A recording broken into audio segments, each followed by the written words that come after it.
Worst case scenario, bam, Audacity. Alright, bitch, okay, I'm finna say, nigga, Audacity, you finna record, bitch? For sure, let me see, got that.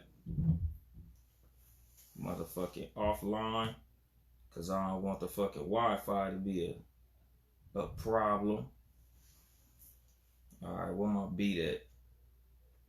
Cause we are recording. That part.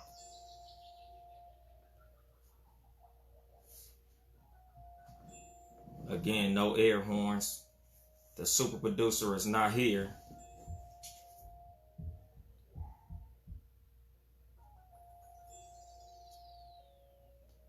And then there was bass. Good evening, motherfuckers and motherfuckers. This is your host, Yung Dolemite, of the Too Much Game podcast, live from the Boom Boom Room. Sitting here with my special guest, my young nigga. Yes, sir. My little homeboy, LA Duce. Like my studio dude, my main official studio dude, he just opened back up. That's why I just recorded the last joint that he just opened back up, you know, due to the coronavirus. He was closed down for 2 months, so kind of set me back like some time, but he opened back up, so now I'm finna go back in. Like I'm gonna be locked in for real. Nigga in the same boat as me, nigga. I've been recording shows from the Boom Boom Room and shit. Yeah. I've been like, God damn, my nigga. Like, nigga, I was telling the super producer, like, nigga, I missed the crib. This the crib, but I missed the crib. Yeah, the crib. You feel like, me? nigga, I'm supposed to be in, you know. Cause that's how I felt. Like every other studio I was going to, you feel me? It ain't my studio, so I can't record what I want to record. Like I'm doing little features, I'm doing little shit I plan on, a little dropping a little bit. It ain't what I want. You feel what I'm saying? So, you know, my project, you know, where I recorded Chosen One, that's where I recorded that at. So it's like, yeah, man, it don't feel the same. It, you know, a lot of people don't do what they, you know, we from the West, you feel me? So when you rap different, a lot of engineers don't know how to mix that certain type of shit to make it sound good. Yeah. Because they used to the West Coast simple party, turn up with the roots, sort of real rapping and different type of styles. All the engineers don't know how to make that shit sound good. Yeah. Nigga, I'm learning this shit like right now. Like damn, my voice and another nigga voice. Like nigga, I be letting my kids use this shit. Like alright, nigga, let me see what the levels do, nigga. Let me watch for that little yellow bar on that motherfucking nigga. Duce be on this motherfucker making crazy noises and shit. Like Duce, chill, my nigga. Yeah, nigga, you know, cause I'm teaching my kids to use this shit, nigga. Eventually. Nigga, I'm gonna have Duce or Brownie sitting on the other side of the table producing from this bitch. That's what's up. Like, nigga, I'm teaching them young, so you know, cause they both saying, "Oh, I want a podcast, Daddy." Like, yeah, you know that would be dope. Like if you know, like your youngs, like how old they are, like the younger they are, and then the more they get tapped in with it, I ain't gonna lie, that'll go up. Like it ain't too many kids that got a podcast. Exactly, nigga. I'm like, shit, nigga, we got all the equipment, you know, kids on YouTube and shit, but I'm like, nigga, get their ass a podcast. And they be talking like giving game on some day age type stuff. Exactly, nigga. Shit, nigga, Brownie was telling me today, like, Daddy, I want to interview you. Yeah. I'm like, shit, I already got a guest today, but next week we might do it. Because I was like, yeah, we can do that shit tomorrow. She like, nah, nigga, I want to do it on the show. I want to do it on the show. She like, nigga, I know what tomorrow means. We just going to be fucking around and that shit ain't going to count, nigga. Brownie like, nah, nigga, I'm trying to score on this shit. So, yeah, man, that shit... You know, it's gonna be cool when we do the shit, but just for the moment, not yet. Yeah, for sure. But you know, your last fucking song that came out, my nigga. Just dropped that today. Nigga. Yeah. Nigga. That's shit right there. Y'all got to go look that up, nigga. LA Duce, the Ballot or the Bullet. That part, man. That's that deep shit, man. I felt like, you know, at a point in time when I was thinking right now, I was kind of stressed out because I had this whole year already planned out of what I was trying to do. So when all this coronavirus shit start happening, all this racial shit start happening, it put me like all the way back, you know, because we're trying to focus on that right now, you know. So it'll kind of like make you look like you're not involved with the community or what's going on if you kind of like not involved or you're not talking about you're not shit. Saying shit. That I can't, at a time like this, I can't rap about partying and what this. That's not the time right now. It's a time and place for everything. So I was kind of discouraged on dropping music, but then I was like, man, I'm sitting there, you know, watching, and like we now we got nothing but time. I'm just sitting there watching Malcolm X and Malcolm X and all the Black Panthers and just interviews at the Breakfast Club and just everybody that's a leader, and you know, even back in the day towards today. So I was like, man, I gotta drop some music, man. I know too much. I've been getting my knowledge up for like almost 2 years now. I know too much, man. I gotta unline the people. You feel me? And I've been looking for a beat, and once I found a beat, it was a rap after that. Yeah, niggas, that beat go like a motherfucker. Who produced that shit? It's his name, Kofi Cooks. He produced some joints off my last album I actually put out called Live Forever with my bro Prezi. I think he got like 1 or 2 joints on there. I think it's 1. But yeah, man, he dope. He get that sound for real. Yeah, that nigga go. Yeah, for real. Cause I'm like, damn, this motherfucking beat, nigga. Yeah. I don't know who did this motherfucker, but they put their foot in that shit. Yeah, they sure did. That's what made me tap. As soon as I heard it, I said, oh, this the one. I gotta talk that shit on this. This the one. Mandatory. For real. Nigga, that shit go. I'm like, okay, for sure.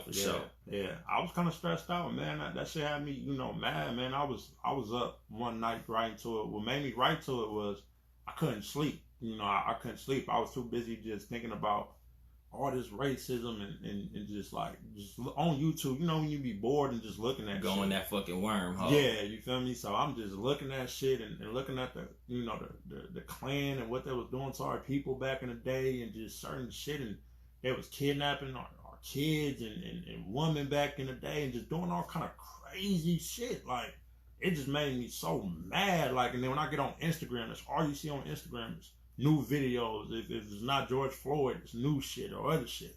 It's made me so mad. I had to write about it. I couldn't even go to sleep. Yeah, hell yeah, nigga. And that's you know, like I was telling my wife, like, nigga, sometimes I be having to decompress. Yeah.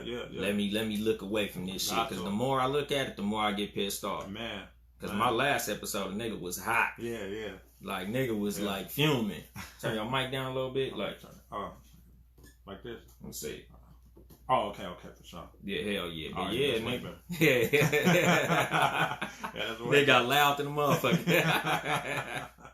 But hell yeah, nigga, like I was telling my wife, like, nigga, sometimes, like, I gotta, like, let me watch a comedy real quick. I got to. Cause, nigga, my last episode, nigga, I was listening like, damn, I was mad than a motherfucker. You mad, bro. Like, nigga, nigga, that shit hit a nigga. Like, man, I'm finna, I kind of want to beat a nigga ass right now. Man, you know what? I had to stop. I had to check myself, bro, because I was watching that shit, and then the next day, I had to go help the community. You feel me? And yeah, I seen you giving away food and shit. Yeah, but the first white person I saw that day, I want to fuck up. Like, I turned it to a racial. Like, I'm like, all you motherfuckers. Like, it's y'all motherfuckers. Yeah, like, even if you not racist, your uncle is. Or you know a racist motherfucker in your family that was a part of our people getting fucked over. You feel me? Your ancestors fucked our people over. That shit still run through your bloodline. Like, if I get you mad enough, it might still come out of you. Yeah, you might still do some bullshit. Exactly. So, you know, I had to check myself. I'm like, man, like, even though I know everybody ain't like that, it just registered in my head. But at the same time, that's how they treat us. You know, on the opposite end. Nigga. If you black, they don't give a fuck what type of level you guilty. I don't give a fuck if you a rich black nigga, you from the hood, if you upper class, no matter what it is, they gonna picture you as a motherfucking nigga from the hood. Exactly. You feel what I'm saying? Yeah, and you know the thing is, nigga, now, like I kept trying to tell myself, like last episode, like stop saying white people. Yeah. Because it ain't all of them. It ain't all of them. You know, it's some cool motherfuckers, there's some allies, there's some white people out there stomping just as hard as the niggas out there. For real. Like, it's motherfuckers out there putting in work and doing everything that they supposed to do like they supposed to do. Exactly. But, you know, like I be telling motherfuckers, man, you say, you know, one bad apple spoils a bunch, nigga. So them bunches, y'all better get them bad apples, my nigga. You know, that's just like if you know, that's just like if you gang bang or any type of organization, if y'all somewhere and if one nigga get out of line, we gonna have to check, bro. DP's going up. Because he gonna fuck it up for everything, and that's not. We don't give a fuck about no one nigga that feels some type of way. When he letting out one nigga fuck up everything, we gonna handle him. It's cool. Let us handle him real quick, and we gonna come back and we gonna get it right. Exactly. You know, cause I've been telling white people, like, you know, you know, what can I do to help? Yeah. Nigga, honestly, nigga, when you catch your little racist ass homeboy and make it one of them little bitch ass jokes, check they motherfucking ass. Check them.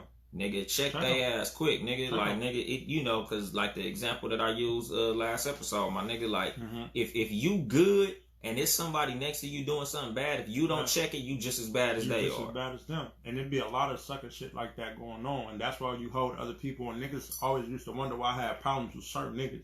You know, it'd be like, because I'm gonna hold you accountable. I know you. I don't know the rest of them niggas. That's like if I come and you invite me somewhere and I'll bring somebody with me. Nigga, I'm guilty as much as he is if he fuck up in here and I don't do nothing about it. You feel me? It's gonna be on me. Don't nobody even know this nigga I brought. It's gonna be on me because I brought this nigga. Yeah. You feel me? So, you know, people just don't be realizing certain shit that they need to learn. You feel me? Till it's too late. Yeah, exactly. And that's why niggas, sometimes you gotta be the one to tell them. Like, we can't just assume niggas know shit. No, they don't. You know. They don't. Even though, you know, disclaimer, with white people playing that like, oh, I never knew. Yeah. Y'all know, motherfucker. They teach us in fucking school. Y'all niggas listen to more rap music than we do, nigga. Rappers be telling you how we be getting our ass whooped. And that's what was crazy. I don't understand that. That's what I don't understand is that how do y'all hate us so much, but y'all listen to our music? They love our culture, they my love everything about it. Y'all can sit over here and listen to a Drake song, a Travis Scott song, all them rap the Migos song and be rapping the fuck out the motherfucker. Want Nike nigga and know Jordans every like word of that shit. Know every word and still look up and be racial or have some type of hatred towards us, but you listen to our music. Y'all not listening to country music. Y'all not listening to all that others, you know, the hotel jazz or however you want to call it. Y'all not listening to none of that. Y'all listening to our music. And the reason why I know, because if you look on YouTube right now and you go type your favorite artist in live performance, that's all you see in the fucking crowd. White people. It's white people. Yeah. So it's like they like us if we entertainers or ball players. Other than that, they hate us. They can't stand it. Yeah, they love that shit. And you know, like I be telling them motherfuckers, like I feel like black people is America's baby mama. Mm-hmm. Like they hate our ass, but they love what we make. They love what we make. Like nigga, they love our music, they love our entertainment, they love our culture, they love our cooking. Man. Nigga, we built this motherfucker. Yeah. Nigga, they love the privilege that we created for them. And to get back on it, like I be sitting there thinking about certain shit, right? And what's crazy, like it's not because I was looking at Dr. Umar. I don't know if you ever heard of Umar Johnson. I was looking at his breakfast donations. Yeah, and one thing he said, man, we the only race that gets where like everybody hates us as in like a whole. Like it's like everywhere in the country, like even in I don't want to say. It's not Asia, I think it's China, where they're openly racial towards us. Yeah. Like, they're like, nigga, no black people. But the thing is, nigga, like, white people have convinced everybody that we are them. The problem. Yeah. Them. Yeah. Like, nigga, like I tell niggas, when you perpetuate gangster culture, you acting white. Yeah. Like how they say, oh, you talk white because you speak properly or you acting white. No, nigga.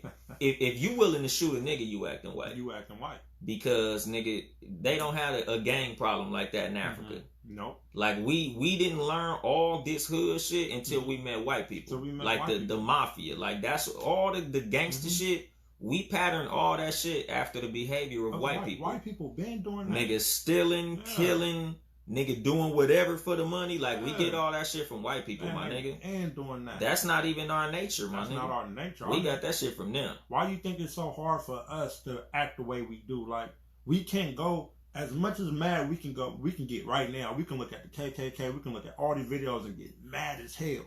We're not finna go won't do shit. And still, we're not finna go in no elementary and go air the whole fucking school out like they would do. Exactly. We're not finna go kill no white man that's jogging because he jogging. We gonna look and he ain't do nothing to us. We're not gonna do that. Exactly. It's not in our nature. And I be telling niggas that shit like, my nigga, you look at literal gang bangers, my nigga. Yeah. It's niggas in gangs scared to shoot a person. Yeah. Like white people, nigga, if you fire the wrong white boy at the job, he gonna shoot that bitch up. He gonna shoot everybody. Nigga, a white kid get bullied in school, he gonna shoot that bitch up. Like, nigga, white people, nigga. And you know, the thing is, like I be telling white people, nigga, the reason white people are so afraid of black people is because they know that if we treated them how they treated us, they'd have burnt this bitch down, nigga, decades ago. Like, nigga, they wouldn't be able to endure the shit that we went through. They wouldn't allow the shit that we allow. White people don't turn the other cheek. No, they don't. Like, they nigga, don't stand on it. Because, like, think about it, my nigga. Like I be telling motherfuckers, have you ever heard a successful white person thank God for anything? Nope. Like the black people, nigga, we win an award. Thank God. Thank God. Thank God for the lyrics. Yeah. Nigga, the song, bitches ain't shit but hoes and tricks. Thank God for the lyrics. Bless you. Bless his holy name. Thank you, Lord, for telling me bitches ain't shit. On me. Like, nigga, we thank God for everything, no matter who we are. White people, nigga, I ain't never heard Jeff Bezos, Bill Gates, Steve Jobs. I ain't never heard none of these niggas thank God. Because they feel they superior. Yeah, exactly. They feel like they are God. They are God. And I be telling niggas, they are the devil. They are the devil. Everything evil that we got from them. We got from them mindset, because in Africa they show none but love. And one thing that I didn't like either, though, how they pictured or showed Africa. I see what they did, because me as a kid growing up, I thought Africa was the most worst place in the world. I'm like, they're really struggling out there. Like, it's fucked you up. wouldn't want to visit that bitch. They don't never show you that they rich out there. Yeah, you don't see Nairobi. Like, no. Nigga, just any Nigerian that you'll meet is a baller. You'll never meet a broke Nigerian. Yeah. I ain't never seen that. Even like, the Africans that be out here, like, they come out here, they be money up. Then be them Nigerians. The big buff ones is the Nigerians. Like the little short ones, like they might be from like Sudan or some shit. Like the Sudanese niggas be little. But like most Africans that I know is ballers, my nigga. They ballers. Like them motherfuckers, and they ain't scared to show it. Like, nigga, the one thing, like I told niggas, that we didn't get from white people, flashiness. That's that's in us. We didn't get that. Them kings in Africa was wearing all the gold chains and all the luxury shit, nigga. Like Mansa Musa, nigga, running around that bitch just dropping gold bars everywhere, my nigga. Like, nigga, that flashy shit, that we get that from Africa, nigga. All the kings and all that, nigga, gold, all that shit, that's us. But that gangster shit, that ain't us. That ain't us. That was never. That's learned behavior. We picked that up here. Yeah, we had to, to get the typical black person, the black male mad, is you would either have to invade, they home, or mess with their family or their kids. Like, other than that, as far as a person that got a lot to lose, a lot of black people gonna brush by it. Like, that's why you see a lot of recordings. Like, I know right now, you see a recording right now, a lady or old man recording a white lady acting racial towards them, or man, you'd be like, why the hell are you recording? Why you ain't just fuck them up? Yeah, because white people been in jail behind that shit. Because we don't think to react in a violent manner first. We always try to be like diplomatic about that shit. Like, are you sure you want to do this? Because we know we can fuck some shit up. I will beat your ass. Beat your ass easily, my nigga. I'll literally fuck your ass up bad, my nigga. I'll hospitalize you, my nigga. But I'm trying to stall you out. Like, I'm doing my best to not fuck your ass up. I'm reserving my right to beat your motherfucking ass. And the day we look at, like, hopefully one day, like, even though how hard it is, because it's gonna take a lot of demonstration on our end, like I was saying on the song. Like, if you niggas ain't on what we on, like, I was in the Waterman the other day, I think it was yesterday, and all this black pride shit going on, what we trying to do for the community and all that, and you still see the ignorant niggas still worried about the wrong shit. And you're like, all this shit is actually being broadcasted in front of our face, and you niggas still worried about the niggas on the other side? Nigga. And these motherfuckers right here killing you and getting away with it, though. Yeah, nigga, like, being ready, I always say, destroy and rebuild. Yeah. Some niggas can't come to the promised land with us. Like, some niggas, we just gonna have to leave behind. Like, you can, I tell niggas all the time, I can only save who I can save. I can say exactly. Like, I'm gonna give as much information to as many niggas as I can give it to, and those who are receptive could come with me. But those who reject it, I reject them too. Like, nigga, and it's no hard feelings. I'm still gonna love you, but wherever you end up at is where you end up at. I told niggas this was the lake right here. You ain't want to go here. Yeah, nigga, I showed you everything that you needed to get to the promised land, nigga. I gave you the directions and all that shit, my nigga. If you don't make it there, that's on you. That ain't on me. And that's why it's hard being the person that I am, because I'm only, I'm 22, bro. So by me being more tapped into what's going on, like the shit I be tapped into, people don't usually tap into until they like late 30s or 30. Like, so when I be around my peers, or some of them, like, or just motherfuckers my age, and just seeing where they mindset at, it make me stay away from them. Because I'm like, bro, y'all don't even understand like the type of shit that's going on, and y'all worried about the most dumbest shit. Y'all not on nothing that I'm trying to be on. Like, it's real life going on, and y'all worried about this shit. Like, y'all, I can see, like, no, I can't fuck with, like, everybody I be fucking with be older than me, because the type of shit that I be on, like motherfuckers gotta get older to be on. Like mentally, it's not what you got, it's mentally what you want. You know, type shit. Cause I'll be telling niggas, it's two type of niggas on me. It's constructive and destructive. Yeah. Like nigga, if you ain't building me up, you tearing me down, nigga. So like I'm not fucking with niggas who ain't got nothing positive going on, my nigga. Are you working? Do you got a hustle? Yeah, like what you got going on? And a hustle, nigga. It's the difference between a hustle and some bullshit. Like I was telling the homie, like nigga, if you robbing niggas, that's not a hustle. If you flocking ain't a hustle, that's my not nigga. A hustle. Flocking is some bullshit. Like nigga, hustlers, there's no victim in hustling. No victim. Like if I'm selling dope, I'm not victimizing nobody. Yeah. You know, contrary to popular belief, it's like nigga, at the end of the day, nigga, you got personal choice on selling drugs. Yeah, exactly. A dope man ain't never sold me drugs in my life. Yeah. He only offers. He's only offers. Like niggas, hey man, you want this crack? Mm-hmm. No. All right, you have a good day, sir. And that's it, my nigga. Force you to be like, smoke this shit. Exactly, my nigga. Because if you want to think about a predatory salesman, car salesman. Yeah. A car salesman is the retail fucking equivalent of a rapist. I hate car salesmen. Like nigga, you go on the fucking car lot to go look at a car. Yeah. Like I'm just window shopping, dog. I'm not buying nothing. I'm broke, man. And then you drive off the lot with a motherfucking Ford Escort, nigga, with a fucking $500 car note. Yeah. This nigga that sold you some shit. He done sold you some shit. You would, and now in 2 days you gonna wish that you didn't even do like shit. What the fuck am I doing? Why the fuck do I got this, nigga? A dope dealer, my nigga. Do you want it? No, you know who else is? I'll tell you who worse than them, or even on the same level. Them jewelry spots. When you go to the mall, or you know certain shit like them jewelry spots, like them little Daniels and oh yeah, you'll fuck around and be walking around out that bitch with a $1,300 chain. Shout out to Daniels, nigga.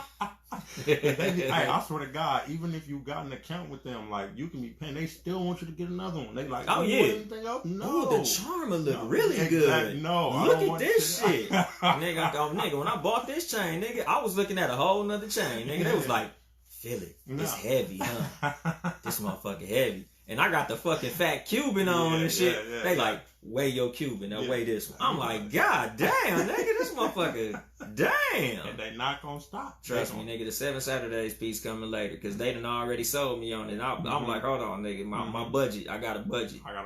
Like, nigga, that's the thing. When you go into any situation, my nigga, keep your budget in mind, or niggas will break you. Niggas gonna break you because they will break you. Yeah, but nigga, like dope dealers, my nigga, like I've never had a nigga sell me some, like I ain't never had a nigga tell me, oh, I got this, and I didn't want it before I walked up on it. Nigga.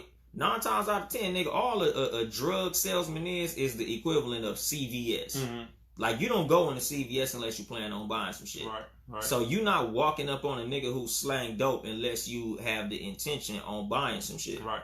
You know, so like when it comes to what niggas say about motherfuckers in the hood, like to me that's a hustle, my nigga. Like I don't have no ill will toward drug dealers unless you niggas is like bringing down the property value where I stay and shit. Exactly. But outside of that, nigga, like I don't have no negative feeling toward these niggas. Like I feel like that's a hustle, nigga. Like it's nothing wrong with that. Yeah. Like if you slang dope, I can fuck with a nigga who slang dope, nigga. Especially if you got a plan.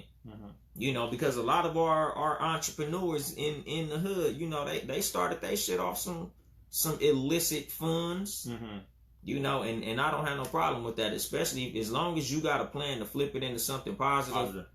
That's what Jesus said. That's what I was watching an interview with Jeezy and Charlamagne the God, and he was like, bro, I don't tell people how I made my first million. He was like, a lot of people are not going to tell you how they made their first million. You feel me? Because they know what they done. They know that it's a lot of shit. Like the Rockefellers and the Kennedys, nigga, they first millions wasn't legal money. Yeah.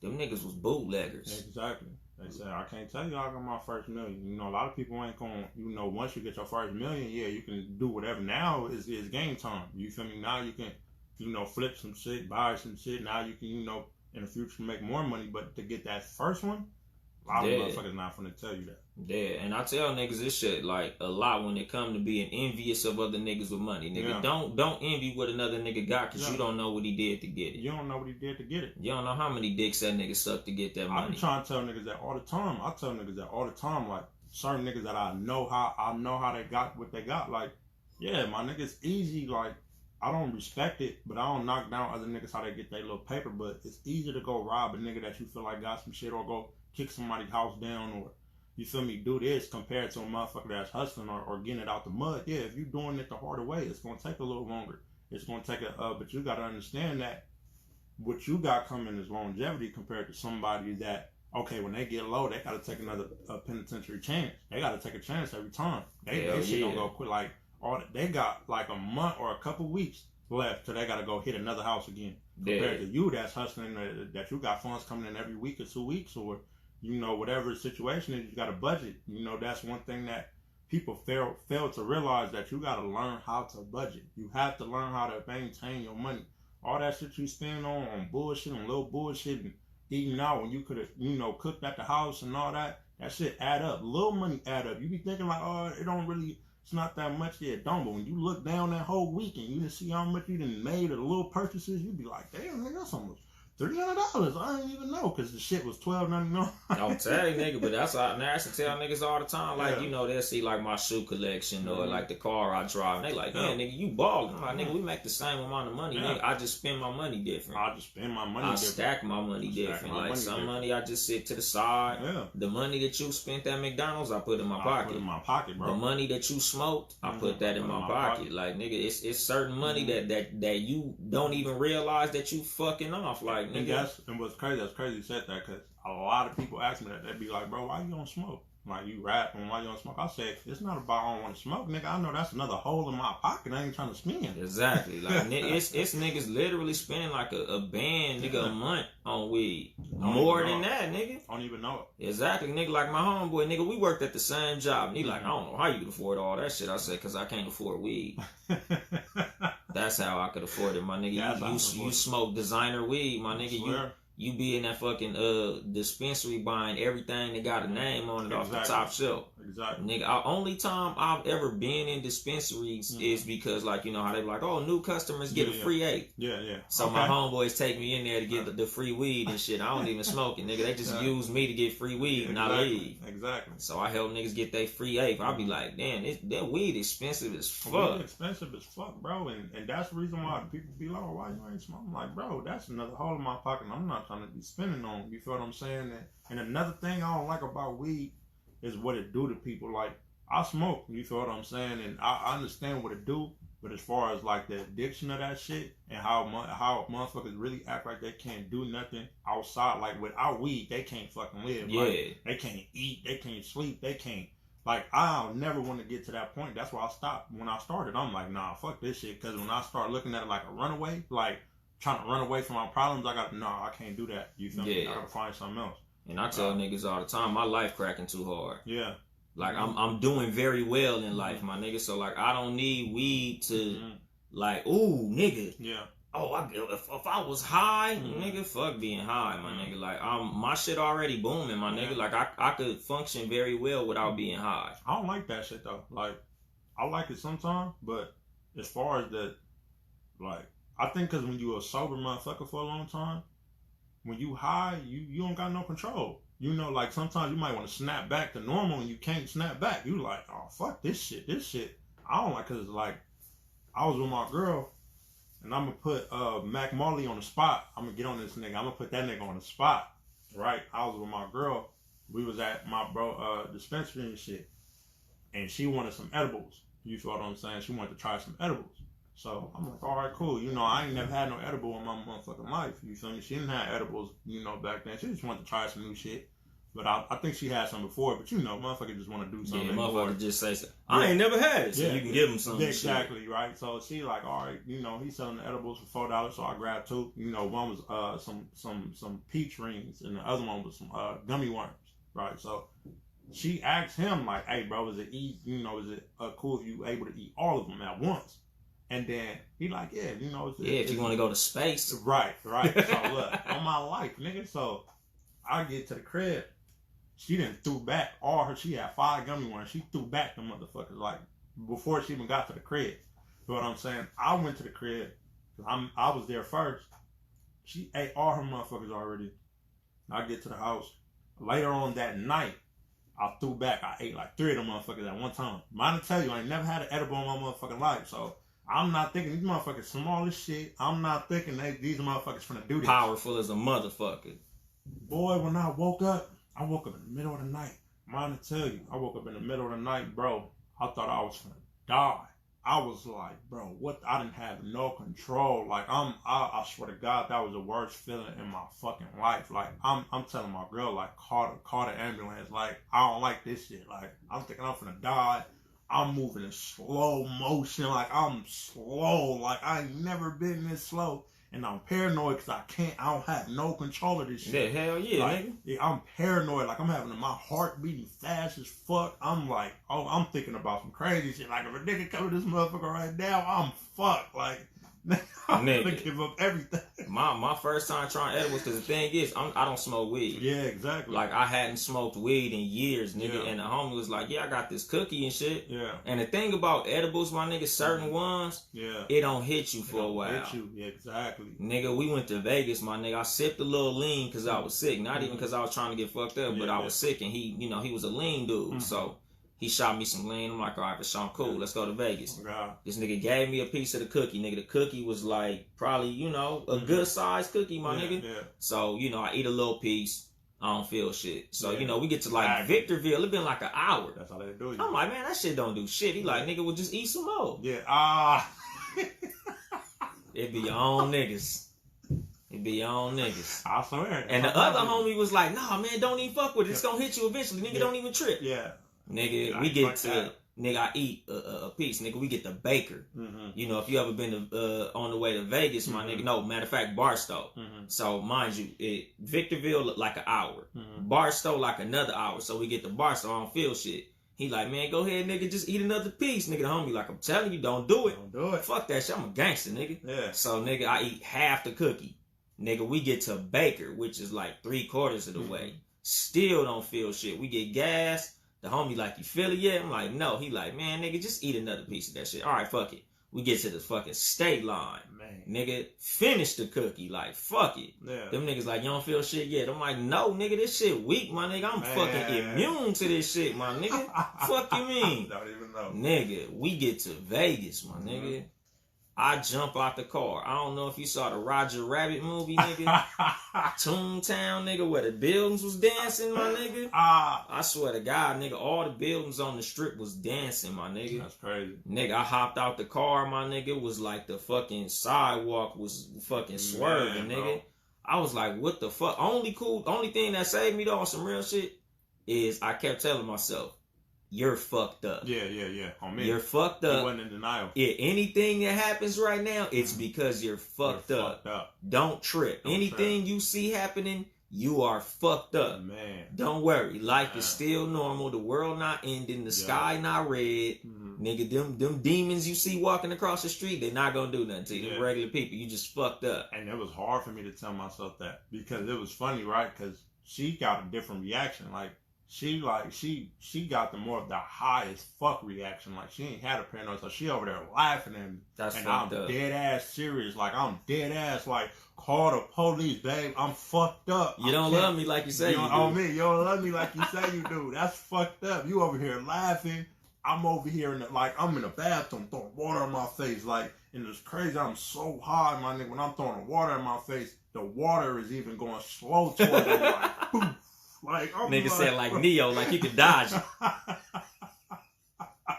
Like, I'm high than a motherfucker. Like, I told her, I'm like, I'll never eat an edible in my life again. I ain't like that. You feel me? Yeah, hell no. That shit all bad, my nigga. That shit bad, bro. When your first experience is your worst experience, that shit bad. Yeah, hell yeah, nigga. And that's the thing. Like, that's the like I be telling niggas, like, I ain't never had no great experience with weed. Like, like, you gotta be a determined nigga to be a weed smoker. Yeah. Cause it's like 9 times out of 10, most niggas' first experience with weed wasn't a good experience.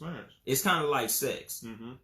Not with niggas, but with women. Yeah, cause niggas, that first nut is shit. That first nut is like your first hit of crack cocaine, nigga. It's up there. Like, you like, oh, I'm chasing this high. I need another one of them. That's how it was. Cause if you ain't never had it, you don't know yet. Like, when you know you want it, but you just don't know how.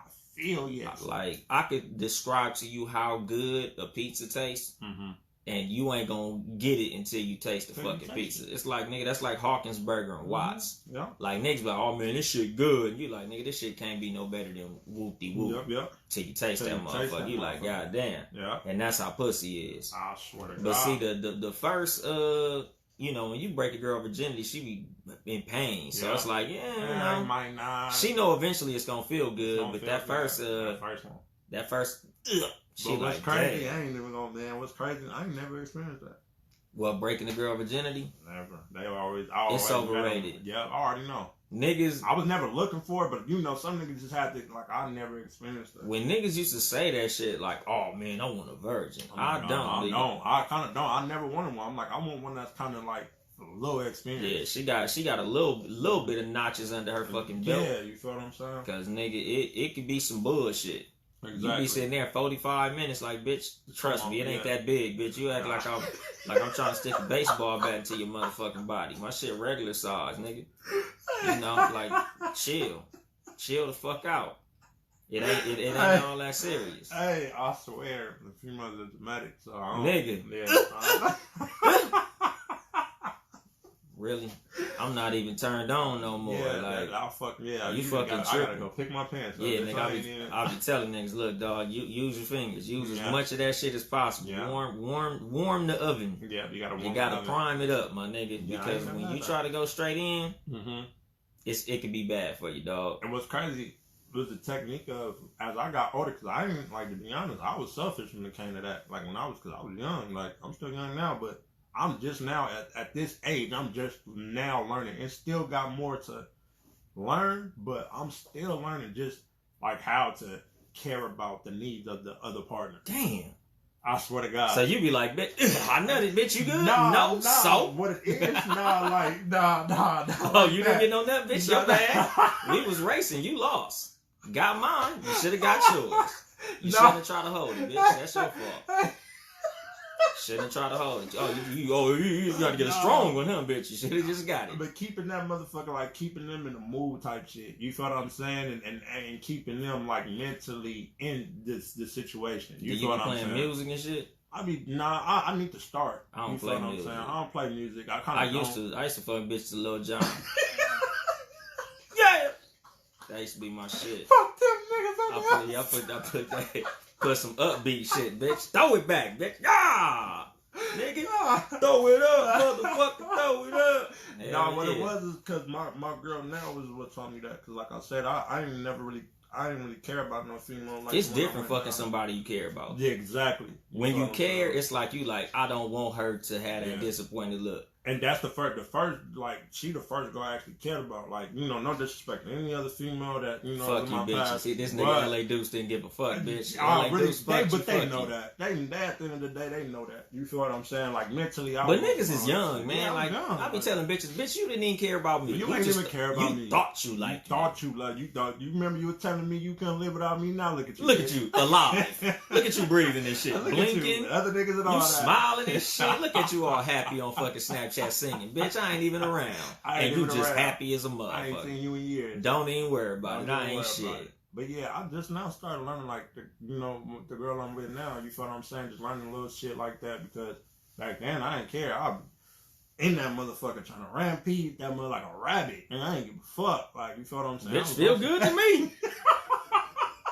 I'm pleased. You not. Your bad. Bitch, you better find a way to enjoy it. I'm gonna let you get on top in a minute, but right now this is me time. That's me. I don't really give a fuck. You feel what I'm saying? But then, like I said, like, you know what sex do if you a wise person. And to be honest, I ain't never really wanted, like, I was never making love. I was fucking. I wasn't making love. I just now start making love. Like, I was fucking. This a whole. Usually you don't start making love till you like 28, 29. Get a little older and shit. Because when you're young, you just trying to get the nut. Like, sex is some shit to feel good and be done with it. Exactly. And I used to tell women that shit. You want to feel good, bitch, get you an older nigga. Because these young niggas, they might pound you out real good, but after they get they nut, bitch, it's game over. Game over. An older nigga gonna hold you and try to make you feel good, try to put you in the mood and shit. Young niggas don't give a fuck, bitch. This shit dry. I'm gonna slap some baby oil on that motherfucker and run on in, bitch. It's game time. We playing ball, bitch. That's what I was trying to. I get the little piece of wetness, and it's cool runnings. I'm full blown, bitch. Let's do this shit, bro. That's what I was trying to explain, bro. I didn't know how to explain it. Nigga, I'm not trying to get you wet. I'm just trying to get in. I get you wet enough to fuck you, and I'm in there.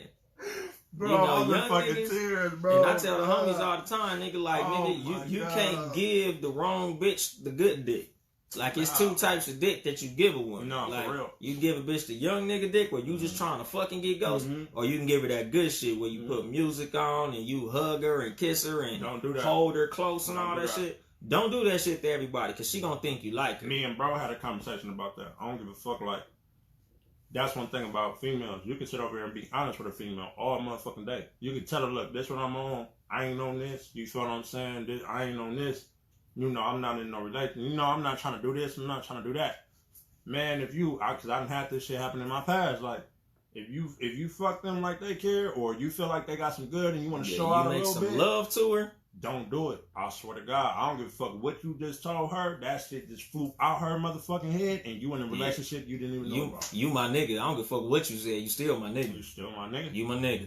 Yeah, let your ass walk around with another girl tomorrow and see if I don't trip. Yeah, see if I don't pop that bitch tires. Yeah, see if I don't take a fade with the bitch. That's what I had to learn. Like, I learned from a young nigga, like, oh yeah, you can't just be out here doing that. Like, they be out here really tripping, like on me. She gonna get in your comments, like, oh, you left your shoe at my house. Bitch, I had 2 shoes on when I left your house. What is you talking about? What is you talking about? Oh, you left your hat here. Bitch, that's not my hat. I don't even wear hats. Yeah, bitch, you lying. Nah, you a lie like a motherfucker. Now you about to play yourself. But motherfuckers will put some shit online to make it look like y'all fucking around. Yeah, I didn't press a gang of bitches like that. Like, a lot of bitches didn't try that whole ass shit. Like, I'll be like, bitch, don't comment on my shit. Like, hold the fuck up, bitch. Who you think you is? Like, yeah, hell no. Even before, like, bitch, hold up. You feel me? Because females, one thing about what I learned from my experience, even when females like me, like, I ain't even talked to them, we ain't even gotten them, bitch. Hold up. Wait a minute. Hold the fuck up. Bitch, you better calm your motherfucking horses. Yeah, hell yeah.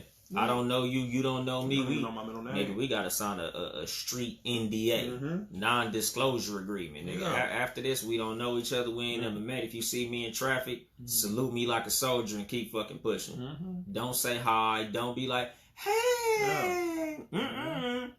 Cause nigga, I'm act like I don't see your motherfucker. I'm act like I don't see you. You feel them straight up. Like, fuck that shit. Don't play them type of I'm gonna keep it motherfucking pushing. But nigga, we done been sitting here talking fucking all this motherfucking time. Ain't even really got into the fucking song. Oh God. We just mentioned that it came out like, hey, this nigga dropped a song. Anyway, bitches. Yeah. Edibles and shit, you know.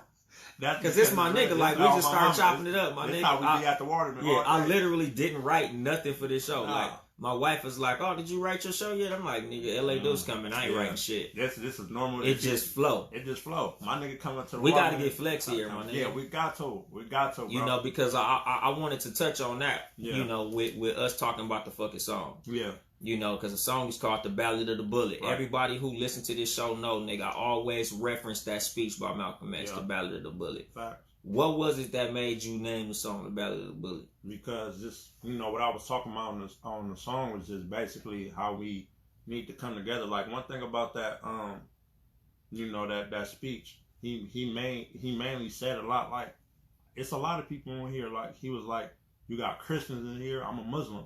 He says a lot of other people in here, we're not going to talk about that because there's going to be a lot of disagreements. We're going to argue. Today, we all black. That's one thing that we all share in common. And one thing that we all share in common is the same enemy. So we're going to leave all that. And basically, how we support, like he was talking about with supporting the white people. I remember one thing in the speech he said, he was like, we need to own our businesses because you have some, you know, black businesses that's open, but they giving the money still to the white man. Yeah. So it's not helping. That shit not in our community. They just got the black face right there, so the black people can, you know, like it's like an illusion. You know what I'm saying? And then they still, you know, giving the money. So all type of shit that's enlightening black our face people. On white supremacy. Exactly. So it's basically everything with that speech was enlightening our people and what we need to do as far as coming together and, you know, we all got the same common enemy and what they'll do. So, so basically in that song is me just exposing everything that we've been through from back then still to this day, what we need to do to come together by action, not by words. And, basically, man, just, the Ballot of the Bullet, man. Y'all, y'all tired enough? Y'all mad enough? Well, what's up? What we gonna do then? You feel me, basically? Exactly, because, that was the title of my last episode. What now? Yep. Like, what the fuck is we gonna do now? Yeah. Now that we got the energy, now we got everybody's attention, now that we got the momentum, now that we in the street, what are we gonna do with this motherfucking energy, my nigga? Right. Because like the main reason that he's on this show today is because some shit went down in San Bernardino, California. Yep. His hometown. Yeah. The place where I call my residence, where I own my home. Right. And niggas was tripping. Niggas was tripping, man. And I had a conversation with niggas, man. I told him, man, it was a follower move to me. You feel what I'm saying? Because y'all was mad, but y'all didn't know what to be mad at. Y'all wanted to do something, but y'all didn't know what to do. You feel me? It was a lack of leadership in that situation. You feel what I'm saying? And I don't like shit that doesn't have a purpose. When people do shit like you fucking up, this business over here ain't gonna stop police from killing niggas. Yeah. You fucking up this area right here ain't gonna stop police from killing niggas. Yeah. They looking at us, haha, what the fuck they're fucking their own community up for? Like, I'm like, if y'all want to do something, we could all gathered up and said, hey, you feel what I'm saying? Let's do this, or let's move to this area and we gonna do this. Because it was a protest and then there was a looting. The protest, the looting was so bad, it overpassed the protest because the protest was actually a good protest. They went to the police department and all that, but I'm like, how y'all go to the police department and protest, but y'all go fuck the hood up? Burn the fucking DMV down. Exactly. Now where you gonna get your tags? And that's what I'm saying. Like, we the only city that did that. Fuck they own shit up. Their own shit up. And then and it's hard to argue. You can't argue with ignorant motherfuckers because they don't see, like, they looking at, oh, I just passed, I got me a couple dollars or wooty woo woo. That doesn't matter, bro. Like, what y'all did was lack of leadership. Like, we could have literally linked up. We could have linked up and said, okay, man, that's what we gonna do. Like, if it don't got no purpose in it, bro, like, the reason why LA went to Melrose and they went all them, because that's where the white people be at. That's where they shop at. So if they can't go to their own shops or they can't do what they regularly do because this black shit going on, it's going to affect them in a certain type of way because they like, damn, like, this shit must be serious. Like, I can't go to the normal stores I go to every weekend because these motherfuckers have fucked it up. Yeah, like, nigga, you're not going to defeat your enemy by hurting yourself. By hurting yourself. That doesn't make no type of sense. Even though we know that y'all mad and y'all frustrated, y'all lack leadership. Y'all just wanted to do something and y'all did it the wrong way. We're not saying what y'all did was wrong. We're saying where y'all did it at and the purpose. There wasn't no purpose behind it. Yeah. Y'all just want to fuck something up. Exactly. Y'all had the whole SB was crazy. The whole SBPD, everybody know in California, as far as San Bernardino Police Department, we have one of the lowest rates of police. So you have the whole police department at the Waterman Discount Mall, literally trying to protect the Waterman Discount Mall. So if you got half of the community outside looting and whatever the purpose is, y'all could have went back downtown, that's right down the street, and y'all could have got cracking. It wouldn't even have gave a fuck at the end of the day. There's too many of y'all, you feel what I'm saying, to even worry about them, but it's too many of police that was at the Waterman trying to protect the Waterman. Yeah. I don't know what type of Waterman, they made that call. They had the Duce up there. They wasn't finna fuck the Waterman. Yeah, I'm gonna say, shout out to them motherfuckers for protecting the Waterman. Yeah. And as much as I don't like to shout out the motherfucking police, like, nigga, the Waterman, if you from San Bernardino, the Waterman is to be protected, my nigga. Understand that. And like, nigga, that's the epicenter of San Bernardino, my nigga. That's like, the heart of San Bernardino. Exactly. Like, it's just certain shit that nobody, like, niggas should have knew better. And like I was telling the homeboy, and he was like, "Man, you underestimating the ignorance of niggas." What? And I'm like, dog, like I really hope it's niggas out there outside the Waterman, blow it up, making sure don't nobody touch that motherfucker. Like, nigga, ass Flex, nigga, I hit Flex up, like, you good, nigga, your shop good, nigga. Like, if you need something, nigga, I'll pull up. Exactly. And the sad part about it, by us working in there and knowing the full story, it wasn't going to go how they thought it was going to go. At the end of the day, that's somebody's business. They took it y'all niggas back. Ain't finna throw a brick through this bitch. They took it back to the old days, man. Them agents and shit not playing that. They came back with, I'm trying to tell you, like, they had them. First nigga that would have thought they would have ran up in that motherfucker. They would have made the Chop KTLA. Suey, nigga. Yep, it would have been KTLA for that nigga. And and the thing is, like I be telling motherfuckers, like, you can't feel bad for everybody that get laid down, my nigga. Like, it's about right and wrong at the end of the day. Because, the thing is, like, when it comes to the Waterman, there's black-owned businesses in there, dog. Exactly. Like, every business in there ain't the Koreans and the whoever the fuck else. Like, nigga, we got shit up in there, my nigga. And it's niggas who you talk to on the regular. Like, that's yo shit. Exactly. You don't tear up yo shit. The reason that they used to have the black-owned signs, the reason that shit is even a thing is because in the LA riots, niggas put the black-owned sign to be like, nah, nigga, y'all can burn that shit down. Don't burn this shit down. Exactly. This is our shit. Waterman is the only, we can't destroy that, because what niggas don't understand is that Waterman is the only thing as far as business-wise that gives niggas opportunity to start somewhere as far as business. We got a lot of black-owned businesses in there. They could literally be on some strictly Asian, Chinese shit. They don't do that. That's what I'm saying. They open up. You know, they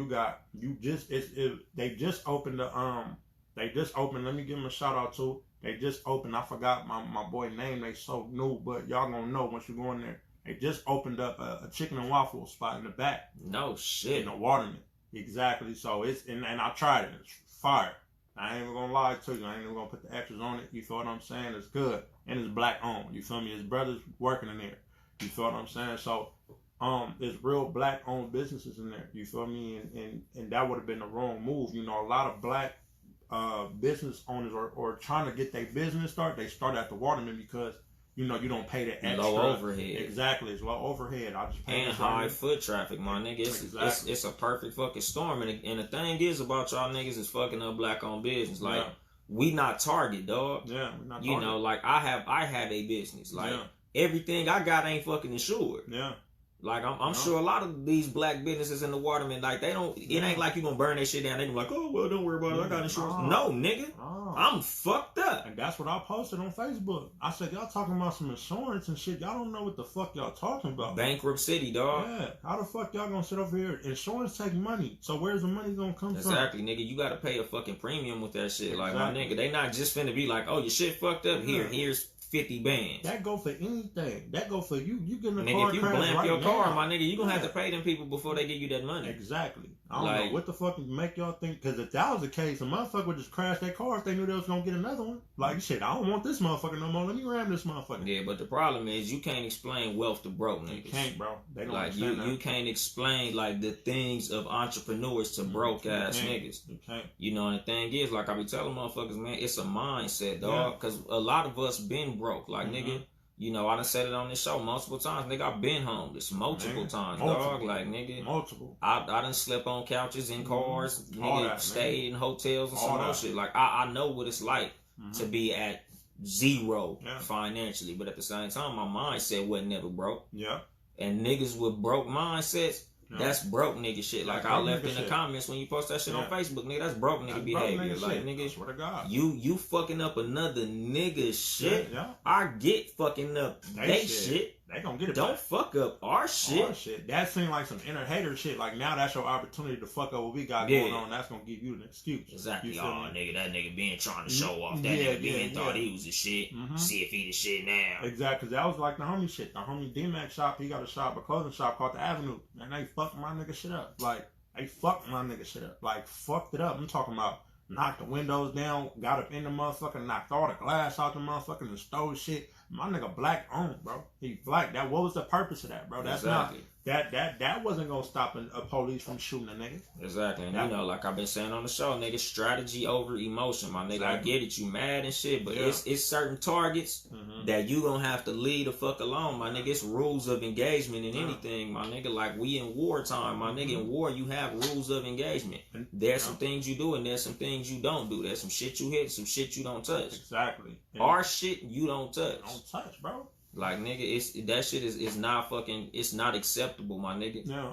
And, you know, like, my call to action for the niggas in the hood, like, my nigga, if you catch one of these little niggas doing that shit, DP's going up, nigga. Beat their ass. Nigga, DP's going up. Like, nigga, if you don't teach them, nobody gonna teach them, my nigga. That's just like, I don't know if you ever seen it. I'm pretty sure you did, though, in LA, where the nigga was fucking with the corn, what was the corn lady? Yeah, they fucked up. They was fucking niggas up. They fucked them up. And I was telling my Mexican partners that shit, like, my nigga, we might not post DPs, but trust me, nigga, they have My nigga, like we don't let niggas do little suck ass shit like that, nigga. That shit not fly, my nigga. We don't condone that shit, my nigga.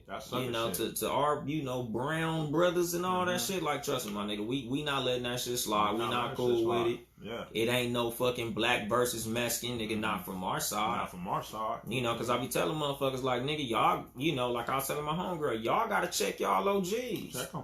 Them motherfuckers talking about, no, don't fuck with them over there, the Mayates and all that shit. Like, nigga, we don't even talk like that over here. No, we don't. Like, nigga, I wasn't raised to hate nobody. And again, like I tell niggas, black people, that's not in our nature. Like, when they be like, oh, black people are racist too. No, my nigga, we're reactionary. Yeah, we reactionary. If every white person I meet slap me in my face, nigga, how you think I'm gonna feel about that? The crazy part about it, the reason why, like, we kind of train. Before we train to hate the other race, we train to hate our own race. And that's because of the experience that we didn't have a bunch of bad experiences with our own people. You know, what's the first thing you say as far as black people, like when you do business with them? Like, oh, that's why you don't do business with no nigga. I don't be fucking with these exactly. Niggas, so when you hear shit like that from a youth standpoint, or when you got a brother, you got a big brother that say like you the little brother. Or like vice versa, and your bro come home and he beat the fuck up, and he tell you, oh, them niggas from over there jumped me today. You feel what I'm saying? A certain shit. When you raise up and you grow up, you kind of like you train to hate your own people. Fuck them niggas over there. Fuck them niggas. Cause like I remember Lil Boosie was talking about that shit. Oh, white man, they never did this to me, man. Yeah. It's always a nigga, niggas. Yeah. Man, it's proximity, my nigga. Yeah. Because if you lived in a neighborhood with a bunch of Mexicans and Mexicans was doing all that stupid ass shit, you feel that same way about Mexicans. Like, nigga, it's you know, the people who look like you doing fucked up shit because the people that look like you was in your neighborhood, and that's what's happening. It's a conflict of wherever you at. Like, that's like if you black and you go to an all white school and now all your problems is with white people, you ain't even gonna look at another brother like. And you see another brother every time you see a nigga, you gonna be happy. Hey, bro, black power, nigga. You got one over here. Yeah, good. Hell yeah, nigga. We together. And that's the thing. Like I be telling motherfuckers, nigga. Like once we realize that we not the real enemy, we'll be way farther ahead, my nigga. Bro. Like niggas be quick to be like, oh, nigga, it's these, you know, fuck these niggas. Like my nigga, there's somebody saying fuck all you niggas. Fuck the Bloods. Fuck the Crips. Fuck the Hoovers. Fuck GDs. Fuck the Vice Lords. Fuck the folks, fuck the P Stones, fuck all y'all niggas. Y'all all niggas to me. Like all the police, we niggas to the police. We the niggas for they don't give a fuck what type rag you wear. They don't favor no niggas. They don't give a fuck. They don't say, oh, light skin, he's cool. No, nigga, you niggas. And that's a judge for sure. The judge will look at you and be like, oh, all right, shit, another 45 years. Life.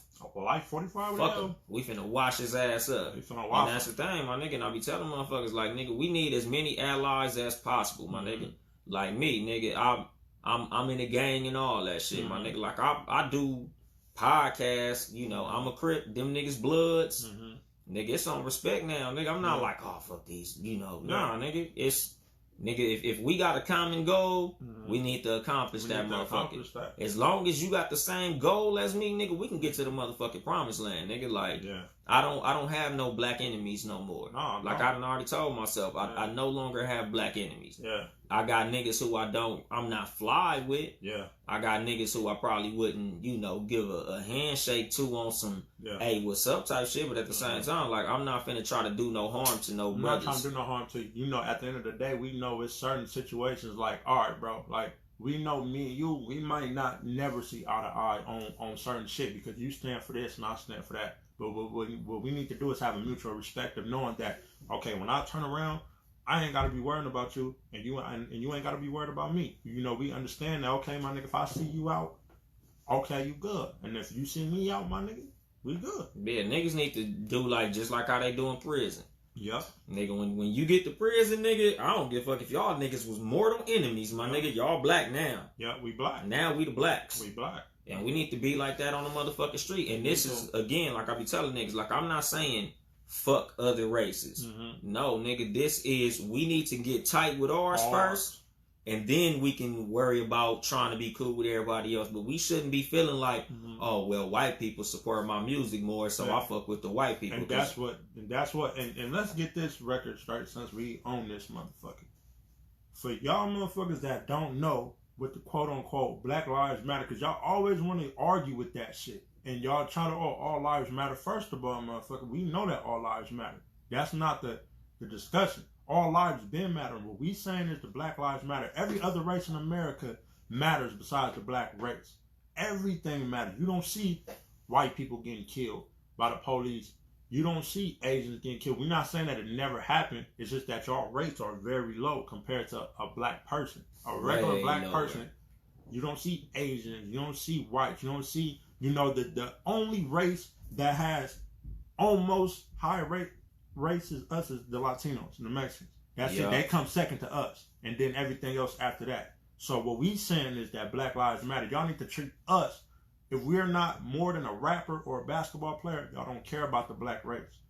Y'all don't care if we're not a famous comedian, if we're not LeBron James, Kevin Hart, if we're not Tupac. Because I don't understand how y'all don't like us, but y'all love our entertainment. And y'all will be fake when y'all see these people that y'all know and love, but then get mad because y'all forget that they black. But see, the thing is, nigga, it's like this, nigga. A lot of motherfuckers is cool to their black friends. Exactly. Like I was telling a homie one day, nigga, I posted that shit on Facebook, nigga, like some years ago, my nigga, like, whenever say Mike Brown get killed or they show a picture of that nigga like throwing up a peace sign, they like, oh, he was a gang member. So they try to justify your murder because you a gang member. Yeah, exactly. Nigga, I was telling my coworkers at work, I'm like, okay, if it's okay to kill a person because he's a gang member, y'all niggas would be cool if the police smoke me because I'm a gang member. Yeah. And they like, no, you're different. I'm literally no different. And I tell niggas like this, right? And you can even go deeper than this. You ask them, okay, look, right? What are you? You a what was it, a Democrat or a Republican? Yeah. I say in a higher power, those are gangs. They look at each other like gangs. Like, they talk to each other like, Democrats and the Republicans. Yeah. Oh, you're a Republican? Oh, go over there. We'll fuck around and chip your ass. Don't even come on this side. You stay over there. And that's how we learned that. Like he said earlier, we learned that mindset from them when they built this shit. From 13 colonies first, or 13 whatever. The 13 original colonies. Them was 6. And those in the reason why it was 13, I think, or it started off 12 and it was 13 because 6 of them was Republicans, and then the other 6 were Democrats, whatever. And then every time one set get another state, the other set fight for another one, and then they just be in competition with each other. And that's why you got more of the West Coast, that's more of a free field as far as the laws compared to if you catch a gun case in California, which is more free, okay, you'll get probably 2 years or you'll get a misdemeanor or whatever compared to New York. That's going to max your ass out. Your ass the fuck out. You're going to be getting 2 to 5 years. Shit has never changed if you ever look at it. They just find new ways to present it to you. Shit ain't changed at all. Yeah, hell no, nigga. Yeah. All they do, like I tell niggas all the time, nigga, racism ain't went nowhere anymore. Exactly. And the way racism happens, because like my home was, oh man, the South racist as a motherfucker. Being racist. I'm like, nigga, honestly, dog, the West Coast is just as racist as the South. The only difference is they not gonna call you a nigga to your face. They're not gonna do that. They gonna call you a nigga at the bargaining table when you go and apply for a job. Because we have so much of a population in California compared to somewhere like Mississippi and Alabama, where they feel like that's where that shit started at. So they're gonna always feel one up compared to when you live in California, where that's all you see. So you kind of learn to deal with it and kind of handle it a little more. But you're still racist in a motherfucker. Yeah, because it's like this, like I be telling motherfuckers, like the way you could tell that it's more racist out here than out there. We got whole cities where it ain't nothing but niggas. Like whole areas where it ain't nothing but it's Mexicans over there, niggas over here, white people over here. Like if you go to Fontana, like if you go to South Ridge, it's niggas. Yeah. You go to like the north side of Fontana, fucking white people like a motherfucker. Like the little middle part by like Kai, it's all Mexicans and shit. Like it's segregated as fuck out here. Like in the South, nigga, you'll go to school with Mexicans, black people, white people. Your neighborhood, you got a white next door neighbor. Like it's a hodgepodge. But nigga, in California, nigga, it's separated like a motherfucker. Yeah, it's separated. And man, and one thing I'm gonna say on this podcast, man, and to all the black people that's gonna be listening, man. Hey, look, man, we done got too soft. And the reason why I say we done got too soft, because it's never been a point of time since after slavery, I think, it's never been a point of time where other race felt comfortable saying certain shit to us until now. I'm starting to see that shit too much. Like motherfuckers are starting to really be bold now. And at a point of time, like even I would say like the 80s, 70s, the 90s, the early 2000s, man, before they even disrespect you, they'll probably say something slick, but it would never be like a blunt, blunt disrespect. Whoa! Now I don't know if it's because I don't even think. Yeah, I think it is, but they don't even do that shit to you. Well, I don't hear they don't do that. Yeah, shit. No, out here because I be telling niggas nigga, they still remember the riots. They know we'll turn up on some shit. See, you got, but what I've been seeing on Twitter lately is little mark ass shit, like little racial shit. Like it was something that happened in Highland the other day. Actually, I seen it on Twitter. I don't want to speak on it because I don't know too much of it, but certain cities like Rancho and Upland and motherfuckers been having protests, and you see white men doing weird shit like putting on a little Confederate flag mask and just doing weird shit. Like motherfuckers would have never had the courage to even do no shit like that, but now they just feel like they're just gonna march. They got their courage up. They're just gonna march. They're just gonna pull their phone out. Man, look, man, we gotta start showing demonstration. I'm not telling motherfuckers to go start fucking up everybody. But it needs to be a 50-50 with this shit. Nigga, like I tell niggas this shit all the time. Whenever something bad happened to you, my nigga, you created an environment that made a person feel comfortable enough to come at you like that. Exactly. And that's what I was talking about on my last episode, my nigga. Like we need to really make it to where motherfuckers don't feel comfortable slapping us in our motherfucking face no more. I'm not saying what you gotta do because a lot of niggas already know what they gotta do. Like I don't even have to tell you what you gotta do to make a nigga not do something to you, because like I talk a lot about respect on my show, right? And you don't always gotta put it down on display, but at the same time, nigga, like a lot of times your reputation precedes you. Exactly. Like if they know that you the type of nigga that's not finna allow that, then they won't even come at you like that. They're not even gonna come at you. Like my neighbors and shit, like they already know, like I ain't the fucking one, dog. The one. Like nigga, and it was funny because it was something that my wife noticed. Like the day before yesterday, because when you come in to my neighborhood, I don't know if you came in on the street with the light or the other street, the street next to Smart and Final. My neighbors had a big ass flag that say Trump 2020, keep America great, and then on their garage door, it was some more like Trump shit. Yeah. That shit is gone. And I don't know what happened to it. Like I was telling my wife, like I think I'm really gonna go, and next time I see them with their garage door up, I'm gonna pull up on them. Like, why y'all take y'all Trump shit down? Yeah. Because niggas put on a demonstration. Yeah. Like again, like I don't feel I'm indifferent to riots. Yeah.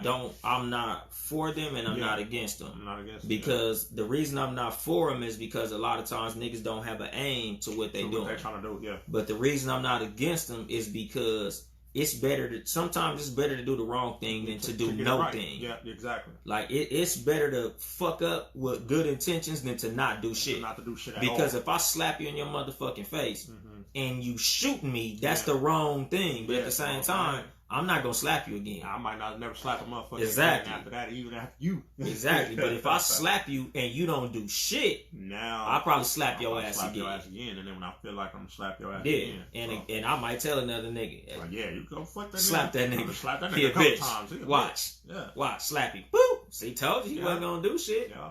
And that's the thing, and that's how I feel like we are as the black community. Like the reason that white people is comfortable telling everybody that we ain't shit is because we've created the environment that made them comfortable to do that. That's why a lot of motherfuckers come from other countries ain't never met a nigga, but assume we everything that they told us that they are. And they get fucked up. Cause like I be telling niggas all the time, like as far as like my niggas who do music and shit, like nigga, I'm not telling you to turn into fucking what's that nigga name? The Christian rapper, fucking Torre.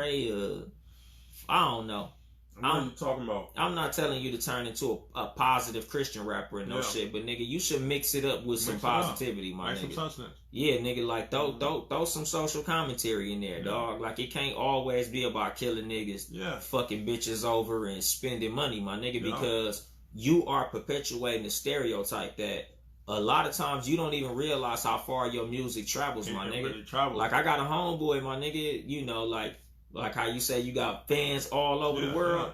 Nigga, he not really cracking like that, but he kind of booming in like Taiwan or some shit. Like that's how it be. And like I told him, my nigga, whatever you put in your music, that's how they look at black people. That's how they gonna look at This is black people. Oh, shoot him, yeah, nigga, kill a nigga. You go and you fucking singing your song and they singing right with you. Yeah. Shoot that nigga, shoot that nigga. God. You got white people, shoot that nigga, shoot that nigga. Like nigga, you gotta think about the message that you're putting out to people because that's their image of what black people are. Exactly. You know, and again, like I try not to be the respectability guy, like.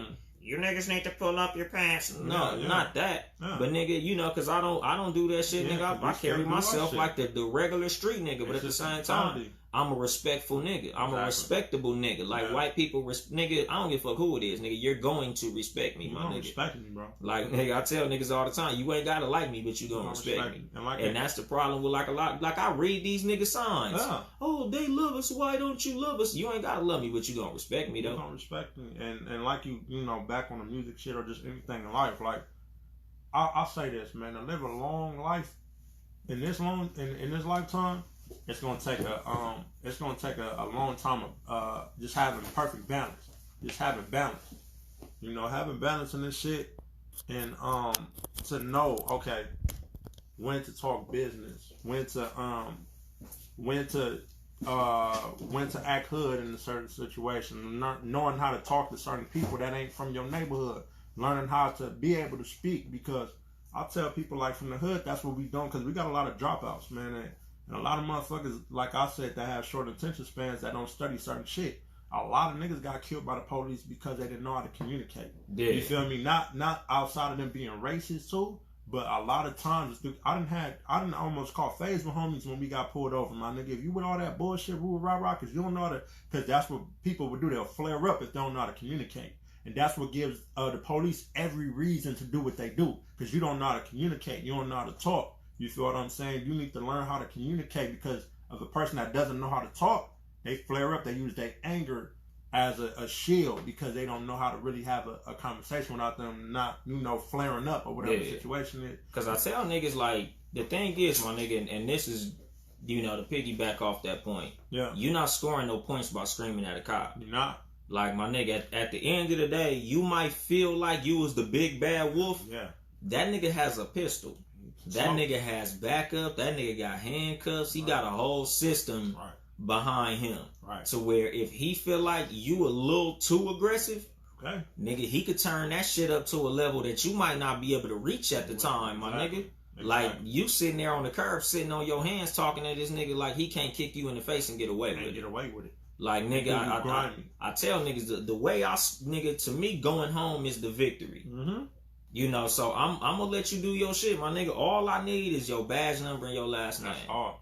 I'm not gonna argue with you or nothing. Let me get your badge number and your last name, and however this interaction go, that's how it go. But at the same time, my nigga, I'm going home. Yeah. Like, turning up on the you know, and it's fucked up because it's not fair. It's not fair. Because white people get to turn up on the police. You motherfucker, why the fuck you pulled me over? Who the fuck do you think you are? My dad'll fucking have your badge. You know who the fuck my dad is? Motherfucker, you'll be fucking unemployed. Swear to You're God. gonna be a fucking mall security after I'm done with you, motherfucker. That badge is mine, exactly. Motherfucker. Them motherfuckers will turn up on the police. Nigga, the police, what the fuck did you pull me up there? Tear the ticket up in front of the cop. Fuck you, motherfucker. I'm gonna fuck your wife. I'm gonna fucking Google you, bitch. And them motherfuckers will turn up on the police, my nigga. And it's not fair that we can't turn up on the police. But at the same time, my nigga, like, getting home is the victory, my nigga. Like, bro. you don't want to be a hashtag. No, you don't. That's like, a new one, man. You don't want to be no hashtag, nigga, bro. You know, shout out to Breonna Taylor, shout out to George Floyd, shout out to Ahmaud Arbery, and all the martyrs that it took for us to get this situation moving. Yeah. But at the same time, like, you don't want to wear them shoes. That's a heavy fucking pair, my nigga.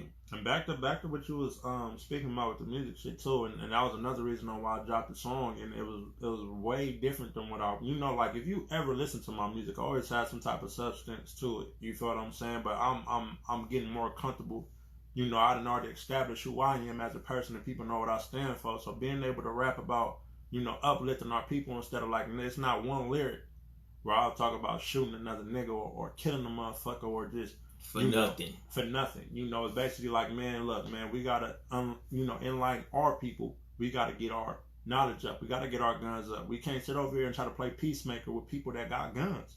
They don't give a fuck. They would shoot us in our motherfucking face. they need to know that we on the same shit, because if we on the same shit as them, no matter how long it's gonna take, once they go and we go, and shit start going back and forth, or we gonna have a meeting. They gonna call us. Like, who the leader over there? Because there's too much shit going on. We never knew it from this point of view because we always been the aggressors. So when we aggress back and we show that same type of energy, yeah, we finna have a meeting. And they finna be like, okay, well, what do we need to do? Yeah. Because y'all killing us now, and we want our kids to be able to walk these neighborhoods, because our kids don't. Our kids get shot. Our kids get kidnapped. Our women get raped and kidnapped. And you see how they did Senator Bland? Yeah. They still doing that to this day in Atlanta, in the South, in Washington D.C. They be having women just missing and shit. They come on, man. Yeah. And this shit ain't never telling it, and again, you know, protect the black woman at all costs. Exactly. Like you niggas, like you should not allow nobody to do nothing to a black woman, including black men. In Africa, they'll kill you, like, bro. Nigga, I don't play that shit, my nigga. Like, I don't fuck with niggas who hit women. I don't like, bro. I'm not cool with that shit, dog. You're not finna do that shit in front of me, my nigga. Not in front of me. Like, that sucker shit. Like, nigga, only way that I'm condoning you hitting a black woman is if she threatening your fucking life. Yeah, that's it. You know, like, nigga, don't put yourself in a man's place. You got a baseball bat. I might knock your ass out. Knock your ass out. But like, nigga, I'm not condoning no nigga doing no foul shit to no black woman, dog. Yeah. Like, it's not to be condoned, my nigga. Yeah, like, we understand, like, and one thing you niggas gotta understand, because you got a black woman, you feel what I'm saying? I got a black woman. We all know how a black woman can get. We know how disrespectful. We know how mad. But if it gets to the point where you feel like you got to put your hands on a female, you do your best either leaving that female alone or just walking out, bro. That's not never the answer, bro. Exit out. Yeah. Because that's never, first of all, no matter wrong or right, you're going to be on the wrong end of the stick if you hit that woman. I don't give a fuck. She could have said, fuck your dad, your dead dad.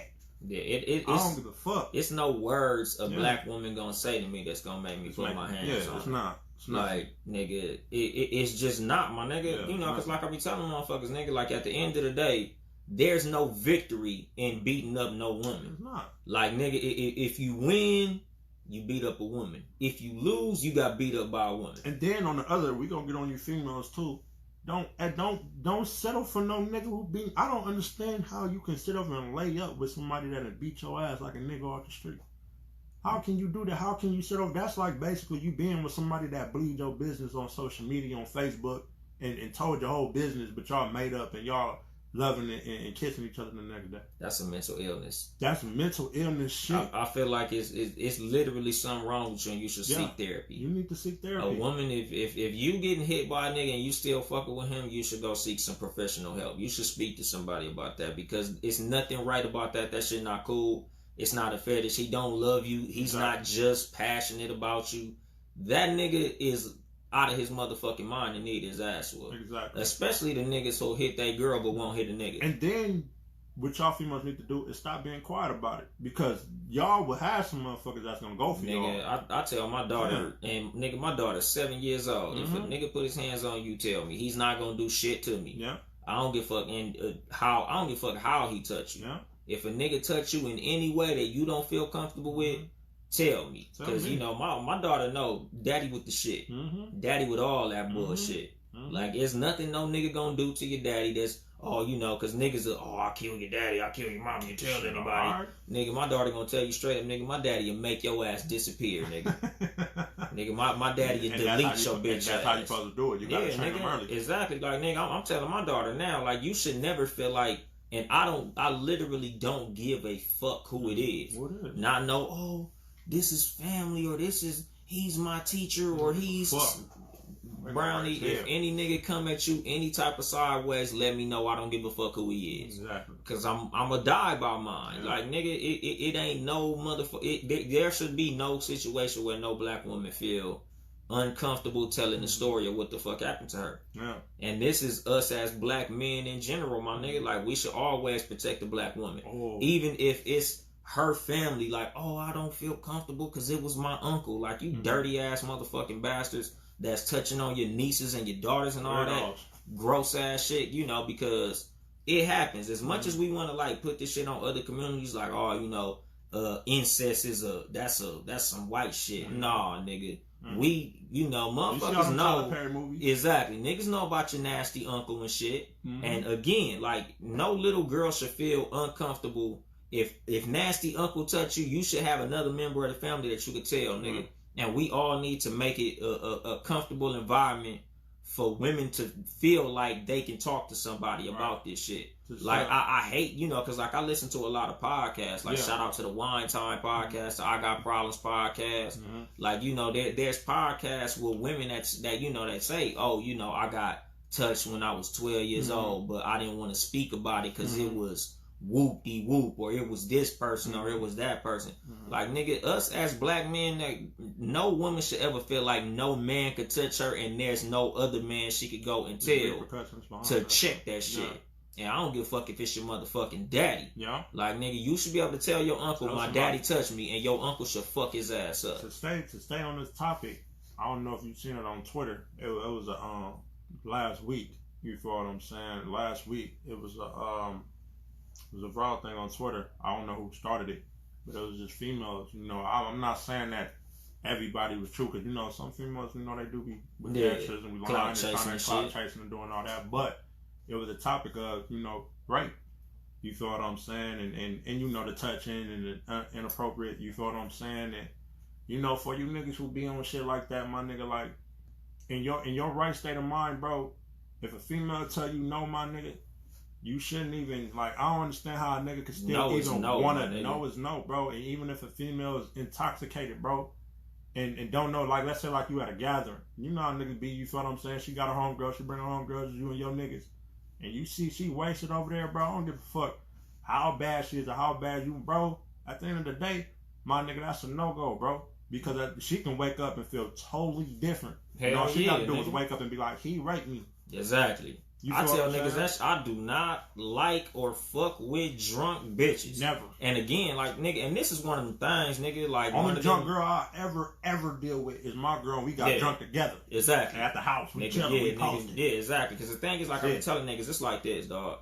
You should know the difference between incapacitated drunk and tipsy. And fucked up. Because, like, some women, they got a little something in them, so they a little social, and they like, nigga, what's up? Yeah, what's happening? Yeah, that's cool. Yeah. But dog, when she falling all over the place, nigga, she done took her shoes off in the party. Like, come on, dog. Come on, my nigga. You fuck a barefoot bitch in the party, nigga. You knew you was wrong. You knew you was wrong, because you know she's beyond her personal control. Because women be lightweight with liquor, my nigga. So like, you all that trying to take advantage of women, like, that's sucker shit, dog. That's sucker shit, bro. That's like, nigga. Shit. I don't condone it. I don't think that shit is cool. You don't get no points with me off that shit. Man, Tisha she was fucked up, nigga. I had to do it. And no, you didn't, my nigga. And all you females on social media that's lying on it, we ain't finna get on that point. But for all you females that's lying on certain niggas, because a lot of it's times changed, and a lot of you females are aggressive compared to how y'all used to be. A lot of females, give me that dick or whatever, whoop-de-whoop-whoop. Y'all know what the fuck y'all be doing on y'all end too. So we not finna sit over and act like what y'all don't do. You feel what I'm saying? But for you niggas though, we are more of the aggressor when it comes to sex. So you need to control, because ain't no female taking my dick on my exactly, nigga. You feel what I'm saying? You ain't get raped, nigga. Yeah, niggas ain't getting raped. And it's crazy because I be seeing that shit like on fucking Twitter, like, oh, men get sexually assaulted too. Like, nigga, like, put it this way, dog. If a woman really advanced at you and you didn't feel comfortable, nigga, tell somebody. Tell someone. Report what she did if you felt uncomfortable. Come on, my nigga. But at the end of the day, dog, you bigger and stronger than her, my nigga. Because that's the shit like with Terry Crews bitch ass. Yeah, weird ass. Oh, he touched my penis. Knocked him the fuck out. Nigga, again. A big ass off. What environment did you create to make him feel comfortable enough to touch you in that manner? You had to. And there would be no repercussions, my nigga. Once you put somebody in a position where they feel comfortable doing some bullshit to you, then they gonna take advantage. Exactly. But again, this ain't victim blaming on the part of a woman, because no matter what she had on, no matter how much she drank, no matter what she said on motherfucking Twitter, that don't give no man no right to force itself on the woman. I don't give a fuck if she was on Twitter talking that big high power, because females do that shit. That's all they do. Oh, nigga, when I see you do, and then when you meet her, she shy. She's shy and quiet. Nigga, let her be shy, dog. Yeah, let her be That's shy, not your place to be like, no, bitch, you was on Twitter talking about who finna fuck. You finna fuck now, bitch. I'm finna come up in here. Nigga, lock the door. You a whole nigga. You a rapist, my nigga. That's right. It ain't funny, but it's just how niggas be thinking like that. You niggas who feel like you gotta like intoxicate a bitch. Oh man, I brought the pills, nigga. I'm for sure gonna fuck this bitch. I got the perkies. Yeah, nigga, I got the whoop you. I'm finna put this shit in their drink. Dog, that's rape. That's right, bro. Like that's nigga, whenever I hear that song, and that song jamming like a motherfucker, Miguel. How many drinks would it take you to be with me? Oh yeah. That's rape. That's rape. That's rape. That's right. Nigga, once you trying to be like, alright. That's like what Ross said. Yeah, put something in the drink, took it home and enjoyed that. You ain't like even know put it. something in the drink. That's right. That's why that's why that's why they got on it. Cause dog, that's not right, my nigga. I get that's a song lyric, and it might sound hard, but putting that energy out there, my nigga, because there's what the fuck do you call it? Basically, easily influence people who listen to that. And they feel like if a rapper said it, that must be the fly shit. Yeah. Like, nigga, I remember, because I've never really been an impressionable type of nigga. Yeah. Like, I remember when I heard the song, It Ain't No Fun If the Homies Ain't. I was like, no. I ain't never been that nigga. It's not fun if the homies get some. Yeah. I don't like bitches who will fuck anybody. Yeah, I don't like me, to me, the biggest turn on is the exclusivity of that shit. Like, this is why I tell women, the reason niggas like nudes so much, yes, we got Pornhub. Yes, I can see titties anywhere. Yeah. But to see your titties. And me knowing that and these are for me. They are for me. No other people can see it because Pornhub, anybody can see Pornhub. Yeah. Like, all the niggas seen Pornhub. But these titties, they're just for me. And that's why that's what's sexy about that shit. Exactly. And that's why I tell my girl all the time, because I was lucky enough to meet a female that's from this generation. She's a little older than me, but she's still young to know what's going on in the generation that she's the complete opposite. You feel what I'm saying? Back to what you're saying, like, everything is for me. So that's why it's like, okay, I ain't gotta look on Instagram or look on Twitter and my girl out here doing the most. Cause it's something I'll be looking on Twitter, I'll be like, damn, how the fuck? A nigga? You got a nigga in you. And niggas, I don't give a fuck how secure you say you are. Yeah, that's nigga, she can do whatever she wants to, nigga. Yeah. Fuck that shit, nigga. I tell you like this though. For me being a nigga that I am, if I was on some single shit and I seen your female posting that shit on Twitter, I'ma think she available. I don't give a fuck. As far as I'm concerned, the bitch single. The bitch single to me. And if I see she's her working, nigga, that's everybody shit. And what you doing is, what people don't understand in females, when you posting your body or you doing this, you're gonna have, and you getting them 1,000 views or whatever, you got 1,000 niggas just imagining, wishing on when they can see you, imagining what they'll do to you, what they'll do. So they don't even come at you on a respect like, oh, I want to take her out to go eat. Yeah, I'm not asking where you went to school. I don't care where you were. I just send your whole pussy. I don't need to know your fucking credit score, nigga. All I want to know is what that mouth do. And if all that shit you did on Twitter, can you do that on a dick, though? Can you do that on a dick? I saw you throwing that motherfucker in a circle. If I put this motherfucker in there, you still gonna have that same that same agility. Exactly. You still gonna be able to do all this shit with dick in there, bitch. But that's all a nigga care about. And like I be telling women, like, and again, nigga, like, I hate to be the respectability guy, but I believe in this shit, my nigga.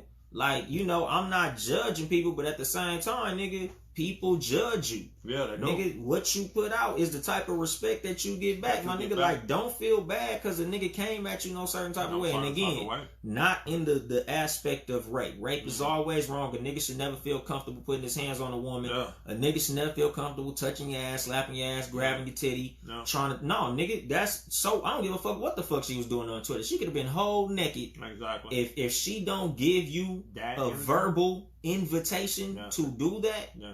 It's a no. No.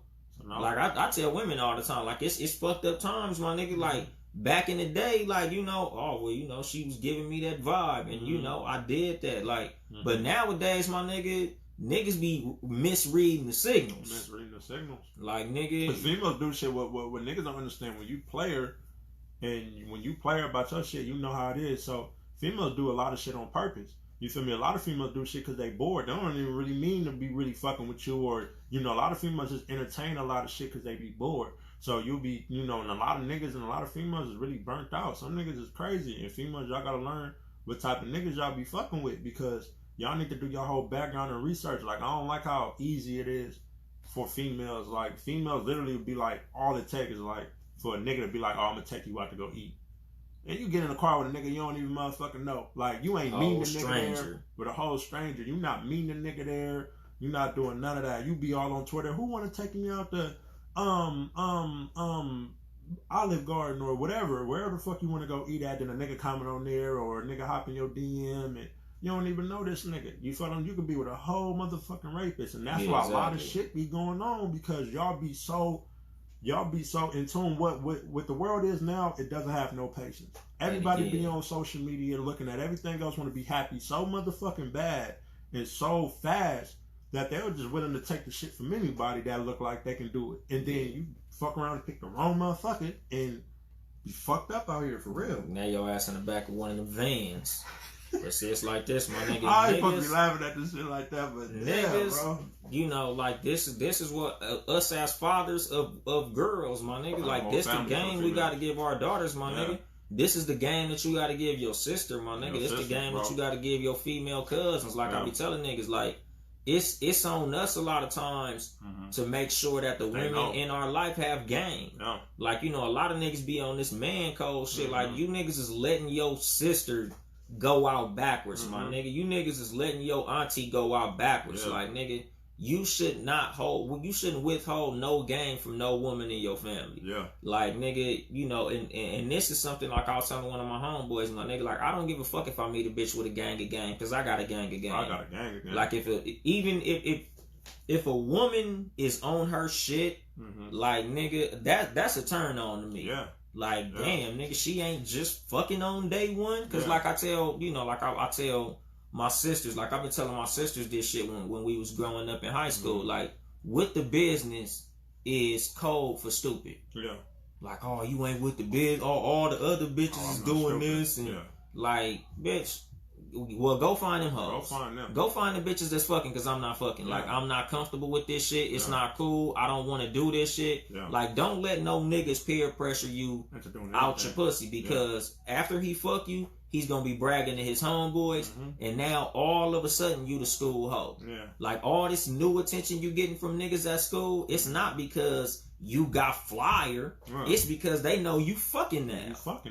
Like, you don't want to be known as the bitch at the school that everybody can fuck on. Because niggas gonna just fuck you just to fuck you. Exactly. A lot of niggas ain't even never fucked before. Oh, she giving it up? Okay, cool. Exactly. Now you the school flipper, and you thinking it's some fly shit. Because I remember bitches, they thought they was really this shit. Because niggas, oh, these niggas all over me. Oh, these, bitch. Because they know you fucking. The word got around. And the sad part about it is, just like, I know females like that, they ain't even, their reputation was like that in high school. To now, you thought you was 30 in high years school. Old. Not even that. They was doing this so motherfucking early. They ain't even past 25. And as soon as a nigga bring their name up, oh yeah, she was getting flipped in the bathroom. She was getting fucked. Niggas, everybody done ran through that. She can't even. And nigga can't even. Bitch, you just gotta move. You gotta go out of town. Yeah, you gotta leave. Because every nigga run into you like, Tasha? Oh, the necker? Oh, Lockjaw Tasha. Oh, yeah, Lockjaw. Hell yeah, I know her. Nigga, Sloppy Toppy. Yeah, light skin one, right? The neck. And the nigga like, what? Like, yeah, nigga, high school, we ran the train on the bitch. Yeah, man, nigga, you lucky, nigga, because she do this little move. You like, nigga, I'm cool. Like, I tell my wife that shit all the time. Like, nigga, I would never date a woman from Compton because of shit like that. Yeah. Like, I do not want to be in the motherfucking, the swap meet or at the fucking liquor store or at the gas station and the nigga giving my girl that look like. On God. Oh, that's your nigga now? On God. I don't want no nigga looking at me like, oh, you fucking with her? Yeah. Alright. Oh God. My fuck you mean alright? Oh no, I'm just saying, dog. I'm just saying. I didn't have that. You a lucky nigga. I didn't have that. I didn't have that when I was first coming out rapping. I was fucking with a little girl, like little. I keep saying that shit when I was fucking with my little, little situations back then. But I remember the homie walked up to me, he like, hey, bro, what around you fucking with? Oh, whoopty whoop whoop. You know, I'm trying to be careful. That's the first time a nigga ever came up to me and said, I'm like, nigga, what that mean? She was a little older than me. Mm-hmm. So that's how they used to get me back then, is that I'm young. So, you feel what I'm saying? So I used to deal with, when I was 17, 18, I was dealing with females that was like 23, 24, 25. So they like a little upper class than me. They experienced. So, but then again, I don't know the niggas they used to fuck with, or I don't know, you know too much of, their background. So when it's, niggas that I know, they like, oh yeah, she used to whoop, fuck with whoopty whoop whoop. So when you hear that shit is like, yeah, bro, I can't. You gotta have that conversation with her, like, what you doing out here? That shit stick to you, my nigga. Yeah. I be telling women that shit all the time, like, nigga, your reputation will precede you. Yeah. And I tell my sisters this shit, like, when we was in high school, like, dog, this shit'll follow you. Mm-hmm. As much as you think it's just high school and it's just this and I'm just having fun, like, nigga, you gonna be 30-something years old and some nigga gonna be tapping your husband on the shoulder about some shit you did 20 fucking years ago. Like, that shit don't never fade. To some niggas, you a hoe forever. Yeah. Like, you could have changed your life, gave your life to the Lord and all that shit. Like, it's bitches to this day. Like, I be seeing them on Instagram, like, oh, you got a family with your little nasty ass. I wonder if you be doing your husband like that. Man, that's why you cold motherfucker back in 2002. Shit. Ooh, an 02, girl, damn. That's why he married you. Hell yeah, nigga, I'm looking like, boy, that nigga, he just don't know. He just does not know. That nigga just don't know. And nigga, some niggas disrespectful like that, my nigga, like, man, she ain't got no gag reflex, huh? Damn. Your wife a cold motherfucker, dog. You came up. You did good. Oh, that's the one that got away. I wish I would have married her ass. If I knew better, nigga, I'd have married your wife, nigga. Like, nigga. Bro, you don't want to put yourself in these situations, my nigga. It's a real thing. Man, I done been through, shit like that. Basically, man, just know who you dealing with. So you females out there, man, know that y'all reputation is everything. You feel me? To niggas too. Niggas reputation. Too. Y'all niggas reputation is everything because now women talk. Women talk. That nigga for everybody. That nigga for everybody. You in group chats now. You in group chats. You feel what I'm saying? You can't be no loud nigga. All that Twitter talking, all that, you this and that, nigga, they screenshotting that, putting that in the group chat. You know, you try to talk to me. You try to talk to me too, they'll put your shit on the public platform, how you was talking that big player talking and you was telling her how you loved her and shit. Yeah, you feel me? You be on Twitter talking about you don't give a fuck about no bitch, but you calling her and she got 20 missed calls from your ass. That don't work like that. And she posting it. Yeah, you can't be no. It's either you're a player or a simp, my nigga. Pick one. You got to move careful out here in these dating streets. On my mama, because female, it's a generation. Men and women, nigga. This is the information age, nigga. Mm-hmm. Everything can be screenshotted. Everything can be screen recorded. Exactly. Nigga, I'll be seeing niggas getting exposed, my nigga. Like, damn, nigga, you like getting your ass ate? It's crazy, my nigga. I ain't even know you was freaky deaky like that. You eating ass? I didn't know you was eating ass, nigga. I ain't judging you. Hey, my nigga, you just with the freaky shit. You like getting pegged, damn. You letting her put a dildo in you, my nigga? I thought you was a gangster. I feel it though, my nigga. Hey, look, do the shit. No judgment zone. Hey, I've been waiting. Some women do that shit just to have some dirt on you. Yeah, no, and what's crazy. I put my finger in his ass. Damn, my nigga. And you liked it. Damn. Oh, you like getting your nipples sucked, nigga? Alright. No judgment, but, damn. Because women do shit like that, my nigga. Hey, people will score on you, my nigga. Ain't nothing sacred no more. After you break up, I just put my finger in his booty. I've been waiting to have this conversation with females. Like, I tell females, like, my nigga, we don't play that type. Like, real niggas don't play that type. We don't even play like that. Like, I get on my girl feet and acting like she'll slap me, like, playing around. I don't play like that, bro. Like, I'm not cool. You got some females that argue. On my mom, you got some females that really argue. Oh, that's where nigga G-spot, bitch. My G-spot is in my balls. That's it. I tell women all the time, nigga, I don't give a fuck where it's at. You ain't gonna find it. You ain't gonna find it. Cause nigga, full disclosure, nigga, I have gay friends. I have openly gay homeboys who I talk to on a regular basis, and they be saying that shit. And I'm like, my nigga, a woman will never find it, dog. I am not gay, my nigga. I'm very comfortable with my sexuality. That's why I'm openly, nigga, I got gay homeboys, my nigga. Because like I tell niggas, like, I look at it as an insecurity when a nigga feel like he can't be cool with a gay nigga. You question it. What do you think? He gonna fuck you or something, my nigga? Because like, to be honest with you, because like I said, like when I was in high school, I had a classmate that was gay. You feel what I'm saying? This is what I had learned. I had a classmate, he was gay, but he wasn't like extra out. Everybody knew he was gay. Everybody was cool with him. Like niggas was like, because he wasn't like, well, people don't respect. And shout out to them niggas too. Exactly. Like, you know, whatever. Exactly. It ain't no problem with y'all. You feel me? But people respect when you openly let motherfuckers know who you are. Whatever you are, be that shit. Be that. Don't be under the rug and be like, and you be with the fellas and you out here talking about these bitches, but you plotting on the niggas you with. I tell my gay homeboys that shit all the time. I hate down low gay niggas. Don't do that. And the crazy shit, my nigga, them niggas, gay niggas, man, you be surprised who gay out here. Yo, my mama. I swear to God. Them niggas be like, oh, him? Yeah, you be like, he gay. I'm like, no. Yeah, he's gay. They'll let you know. And I'll be like, dog, what the fuck, that's how we found out. I swear to God, through high school, that's how motherfuckers found out everything through them. Because, nigga, my gay homeboys be telling me, like, nigga, some of these street hood, hard-ass niggas you be chilling with, nigga, you know, they like boy butt. And every 2 years, like I say, like out here, every 2 years is always a motherfucker on Facebook making a list. And it'd be a gay motherfucker and they just be making all the screenshots. Find out you like peach fuzz on your butt. Nigga, you gay. You be on Facebook talking about whoopty whoop this and killer this. And a lot of them niggas be fucking with bitches too and all that shit.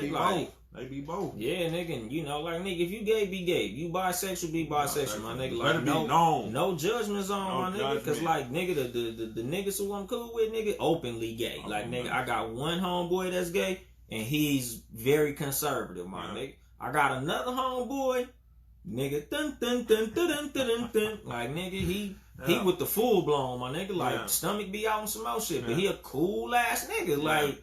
Cool as fuck, nigga. Like, I have but see, like, with me, like, I like to have conversations with people to really know where motherfuckers is coming from.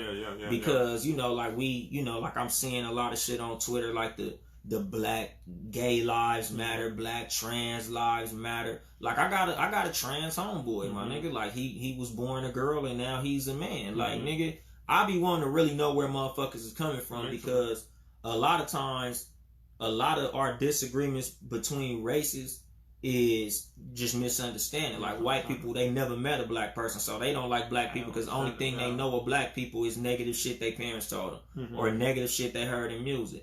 Same with gay people. Like, nigga, a lot of niggas don't like gay people because they don't understand gay people. A lot of niggas honestly think, like, that nigga gonna wanna fuck me. He be looking at my dick. He wanna see my ass. Like, I be telling you, I'm like, my nigga, just like how you think about gay niggas, imagine how women feel with your thirsty ass. And the sad part about it, when the gay, like, all the gay niggas that was after school never openly try to get at another nigga.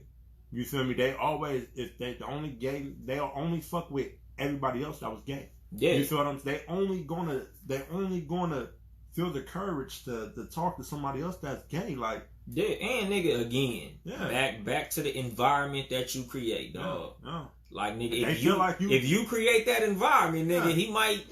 Swear to God. Hey. Because I used to have no cap. I used to have, like I said, this classmate on my life.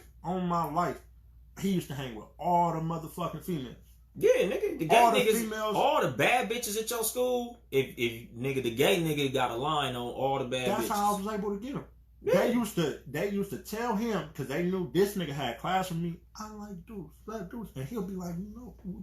Yeah. Now, if I would have been on some asshole shit, I probably would have never even fucked with old girl or knew she was even trying to fuck with a nigga. Shut your gay ass up. Fuck is you talking to me for? He ain't even know no shit with me. He trying to hook me up. I tell niggas all the time, my nigga, homophobia a lot of times is because you questioning it. Yeah, you gay. Yeah. Like, somebody touched your booty or some shit, my nigga. Because, like, I know the motherfucker not going to overpower and fuck me, my nigga. So, like, I don't have no discomfort chilling with no motherfucker. And you got to come to an understanding that a lot of times that these motherfuckers make these decisions is that they went through some rough shit in their life, man. 85%, like they said, man, a lot of motherfuckers is not born gay, man. A lot of motherfuckers got raped. They hate, like a lot of gay people, like men turn gay because they either got touched when they was little, or like a mother, like, to the point where they hated men. Like they hated men. Like, so it was like, it's just something you never know what other people go through, how they take shit mentally. So they'll go south. You feel me? Go a whole different way. It ain't our situation to judge, bro. That's who they are, man. If they embrace that, my nigga, and you comfortable with who you are, let them be who they are. Hell yeah, nigga. Like, you know, cause like I used to struggle with this shit, like as a parent. Yeah. You know, people like, oh, you know, what would you do if your son is gay? And I'm like, back in the day, you know, in my more ignorant days, like, man, I don't know, man, I don't know. Yeah. But like now, I'm like, man, at the end of the day, long as my kids are happy. Yeah. Like that's all I want for my kids, as far as. Like, whatever the fuck happened with my son, I just want him to be happy. I want him to be well adjusted. I want him to do well financially. I want his mental health to be in good standing. Like, I don't give a fuck at the end of the day, my nigga. Like, I'm gonna love the nigga no matter what. No matter like, what. Nigga, so. Cause you can't get mad at shit you can't control. Exactly, my nigga. A lot of time, it ain't nothing you could do about that shit. Man. Cause like, you know, and this, you know, to, basically draw a parallel or the other side of the coin with Dwayne Wade. I'm not gonna push him to be gay neither, nigga. Yeah, no, that's out. I don't give a fuck how anybody feel about that situation. What I would say is that you, as a human brain, you either get wiser, down there every 6 months. You feel what I'm saying? So to make a grown decision to a person that's not grown yet, and you're influencing him to make a grown decision. He don't even know what it is to even deal with a female yet. He can be confused. He don't know what. It could literally be a phase. It can be a phase, and then he get 15 or go to high school and get his first little, you feel what I'm saying, touching some yussy, and he like, oh. Yeah, nigga. You know what, Pops? I like that, Pops. I was tripping. I just never had none. I just thought I was gay because I like jumping rope, nigga. That's all it was. So when you force something on somebody, of course, like now what if your son, when y'all get older, he reverse the shit up on you? No, but reverse it and put it on you like, well, y'all kind of forced it on you after I openly told y'all like, I did this, and y'all kind of like didn't let me be who I was, so y'all kind of forced it on me, and he put it on y'all. Yeah, cause I, you know, like I used to tell my dad about my son, like nigga, whatever he do, I'm gonna let him enjoy that shit. But I'm not finna be like, oh, you like Legos? Let me go get 10 bands worth of Legos, and you gonna be a fucking architect now because you like Legos. No, it's a phase. Nigga, I'm gonna let you have your fun until you make a decisive decision. You know, whatever the fuck. I ain't got the fucking dictionary with me, nigga. But like, nigga, once you make that solid decision on this is exactly what I want to do. Yeah. But like at 12, my nigga, like nigga, at 12 I wanted to be a wrestler, my nigga. I want to be the Rock. I want to be everybody at 12. That's what I'm saying, my nigga. Like, nigga, I wanted to be a rapper, nigga. When I was 14, nigga, all through high school, I wanted to be a pimp. Like, it's a gang of shit that I thought I wanted to do, my nigga. Like. But I'm glad my mom wasn't like, well, shit, nigga, I'm finna take you to Fig. We're gonna hit the blade, nigga. We're gonna go ahead and turn. We're gonna knock something, nigga. Yeah. We're gonna go ahead and we're gonna sit you something down on the blade, nigga. No, I wasn't. My mom was like, okay, you can be pimpish. You know, nigga, when you go to the prom, I'll press your hair and put it in Shirley Temple curls. I'll let you do your whole little pimp Get your little pimp persona. Yeah, that's but my nigga, like, we not finna go full fledged, my nigga, because that's a solid decision that you make it. And you might not want to go all the way with that. Yeah, and that's what I would say, like, for y'all to sit up here, and it's not us to judge, because at the end of the day, that's y'all kid. You feel what I'm saying? If y'all want to do that, y'all want to do that. But just y'all gotta know that y'all gonna have to deal with that because he's still young. You know how many phases kids go through? Like, nigga, you don't really know. Professional athletes hate their parents because they pushed them so hard in sports. In sports and anything. Like, you hate them. So this nigga might be 25 years old. He might actually find a female he vibe with. Find a female he fuck around. He might, and you know how gay niggas, they got nothing but female friends. He might fuck around and have a female friend he actually like. Nigga, you be like, I don't know why I feel like this. I thought I was gay. Nigga, I had a gay homeboy who I told, nigga, I'm into fucking you up, my nigga. Because he had a crush on my wife. Like, oh, if I was ever go that way. Yeah. Oh yeah, you Monique. Like, nah, I'm nigga. like, nigga, I will beat the fuck out what you, you saying nigga. though, my nigga? Like, if she was to come on to we you right now, we gonna have to take a fade, my nigga. Like, this was even before me and my wife got together, my nigga. Like, so we was just talking about, like, I just like her, my nigga, but I'm gonna fuck you up about it, my nigga, because that's how much I like her. But my nigga, like, you know, this is some shit that happens. Like, I just don't believe in pushing my kids in no direction yet. Like, I'll walk with you in a direction. I'll go with you as far as you want to go, and I'm gonna support you.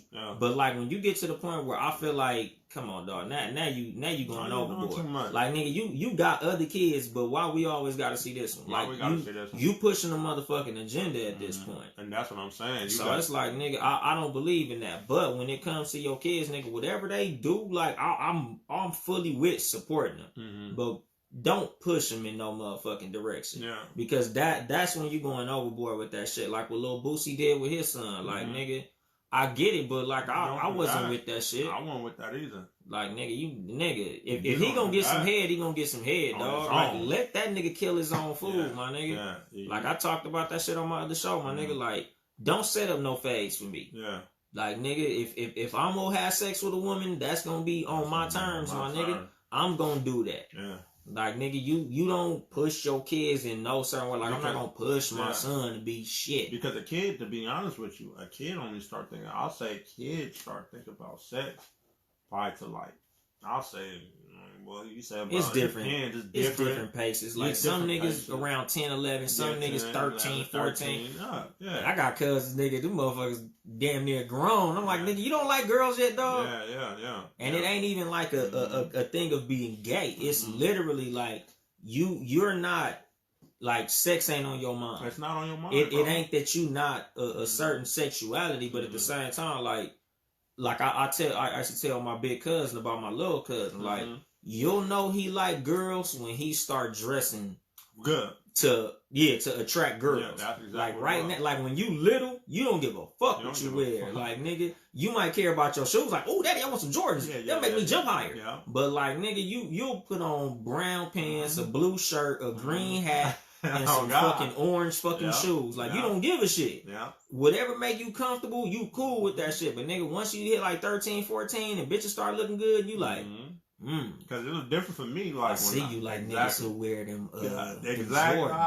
Because it was true. Like, when I came out, like how you said, like when I came out, man, I ain't gonna lie, I ain't never had to question it. Like, I always know what I like. Like, I always love females. You feel what I'm saying? Like, I always had Valentine's, always had crushes. I was always, but like you said, when I was 13, that was the biggest thing. Like, oh, she like them niggas who be having them forces on. All right, mama, can you give me them? Get them Air Force Ones, them all whites. All whites. Nigga, I gotta give me that. Nigga, gotta stomp in them forces because the bitches like that shit. Like, she ain't even come to school that day. I was mad at that motherfucker. Nigga, I was like, oh, I had the headband on and all that. I didn't start fucking up in school till girls start liking me back. Yeah. Like, nigga, once I stepped on campus, cause like, nigga, I used to have long hair and shit growing up. Yeah. Like, I had the little curl, nigga. Yeah. You know so, nigga, when I hit junior high, nigga, when I first started getting my hair braided, oh yeah, and bitches was like, ooh, like, once they start, I'm gonna fuck some homework, nigga. The fuck? My girlfriend outside. I'm not doing no fucking homework, my nigga. Like, nigga, I went from literally honor roll to failing, my nigga. Like, that shit was like night and day, my nigga. Like, once I started paying attention to bitches, I was like, fuck these books, nigga. Yeah. Like, and you can see the transition in your child. Like, you know, but you just gotta fucking maneuver around that shit. That's just like that movie, Love Don't Cost a Thing. When Nick Cannon came with that motherfucker with the whole different little swag, they were looking at him like... With the velour sweatsuit on the bitch. Hey, the dad had to act like, you feel what I'm saying? He was mad, but he slid in that room with that box of condoms. Was like, all right, now I know that you like bitches now, huh? Okay, well, nigga, nigga, like, and that's the thing, exactly, nigga. So like, you gotta let kids make them decisions, but you can't push them into it. Like, my nigga, like I was saying with the whole shit, like, it ain't like I'm gonna take my son to a strip club because I know he like. But let me stop you on there, but like how we said though too. Within that movie, his pops low key said like, well, I kind of thought you was, like on the other side. Yeah. But mine to tell you that he never got none, so he wasn't thinking about it. Yeah. Until when he got his little curl, they got the females got them like how we talking about. The females start noticing him at school when he got his first little wooty woo woo. Nigga, whole different nigga. Whole different nigga. And that's what I'm saying, my nigga. Like, you know, and as parents, you gotta see this shit in your kids. Like, God, I'm gonna let you do your thing. Yeah. But I'm not finna be like, this nigga a little sugary. Mm-hmm. I'm gonna go get him a dress. Nope. Like, come on, dog. That's out. Like, that nigga don't even know that. Exactly, nigga. You can't do that shit, dog. He trying to figure out what the fuck he gonna eat at school tomorrow. Exactly, nigga. We keep digressing from the point and shit. This nigga's song is dope, my nigga. Hey, let's get back to that. We can talk about that. Cause see, like, nigga, like, you know, cause the one of the main things I want to talk about, cause nigga, we already like damn near like 2 hours, my nigga. My nigga. Like, as far as like the city of San Bernardino, dog. And this is, you know, the black community as well. Like, I feel like, nigga, you know, just to put a bow on everything that we've been talking about and shit, like, just as of recent, like, nigga, we need to start raising up leaders. We need to start becoming leaders. Right. Like, nigga, you know, Flex, if you hear this shit, nigga, hopefully a motherfucker put this shit in your ear, nigga. I keep telling this nigga, you need to run for the mayor of San Bernardino. Yeah, we keep telling that nigga, man. Like, nigga, you got all the people behind you, my nigga. You need to run for the mayor of San Bernardino. And this is something like a bunch of motherfuckers, like, just in general, like, people in leadership positions in the black community, like, niggas really need to start stepping up and becoming leaders, like, of our community, of the people who we have influence over. Like, nigga, if you have people who you know, nigga, we all know as black men, nigga, we all know we got 4 or 5 little niggas. You know, you got a group, you know, LA Duce, this nigga got actual fans. These, like, nigga, the niggas who you actually could say, do this and they do it, like, niggas need to really start watching the messages that you put to these young niggas. Yeah, like, we really need to start watching the examples that we set for these young niggas. Like, niggas really need to start, nigga, you see a little nigga going in the wrong direction, pull that nigga to the side and aim that nigga in the right direction. You know, a lot of us is letting a lot of little niggas make the wrong decisions because we feel like that ain't my son. Yeah, and the crazy part about how you said that, like, I remember as a young nigga, like, this young nigga, I had a conversation with him. I was talking to him, like, right before the coronavirus shit and all that shit started closing down. He was in the waterman. Like how you said, like, sometimes I take it as my responsibility every time when I feel like somebody that's underage tell me something and I know it ain't right. But mentally, that's where they at and they fucked up. You know, and I remember this young nigga, he was like, I ain't gonna say his name, you feel me? But he was like, yeah, I'm gonna go, you know, I'm about to get put on the California guards. I'm gonna get put on the guards. He 13 though. You feel me? He not even from over there. He ain't living, you feel me? If you're not born and raised. No go. I'm like, and might tell you, he ended up getting put on, and that's why I felt like I was kind of hurt. You feel what I'm saying? But I was like, bro, where you from? You know, from Pomona or whatever. I grew up in Pomona. I said, whoopty whoop. You feel me? 30, you tell he lost. He's just looking for a home. I'm like, bro, you gonna put on the guards? Like, yeah, you feel what I'm saying? I'm like, you know what you're getting yourself into, bro. You feel me? I asked him, like, do you know, like, why? Exactly. Like, I'm like, why? You 13, why? You feel me? 9 times out of 10, a nigga that really from over there been banging forever before you were 13. He's from over there. You feel what I'm saying? That he in his pictures. It's more family than a gang. More family than a gang. So it's not like he getting put on. It's like I'm gonna ride with these niggas regardless. No matter if I say I'm from here or not. Yeah, exactly. It doesn't matter because my cousin, my brothers, my uncles. It doesn't matter. I inherit this shit because I was born in this shit. Exactly. There's no yes or no's with this shit. I can sit over here and be like, I'm not from over here. Oh, but who's your brother? Oh, well, nigga, yeah, you're from over there. Yeah. You feel me? Exactly. So you know, I told him, and I try to do everything in my power to tell him, like, bro, like, that's not the move. You feel what I'm saying? What you looking for, that's not where you need to find it at. You feel me? And when I seen him and he got put on, I just was like, man, like, it was just like a slap in the face. Like, even though he understood. Sports, nigga. Exactly. And that's what I told him. And everything that, you know, it's kind of like you could tell it was kind of getting to him. But just that other half was like, I just want to be cool. Yeah. You feel me? And it's like, bro, that's not the way to fucking go. Like, I always been a nigga that, like, you know how many times niggas try to put me on some shit, but at the end of the day, they respected it because I stood on my own ground. I'm not born over here, my nigga. Yeah. If I gotta make a choice to get put on over here, I'm not from over here, bro.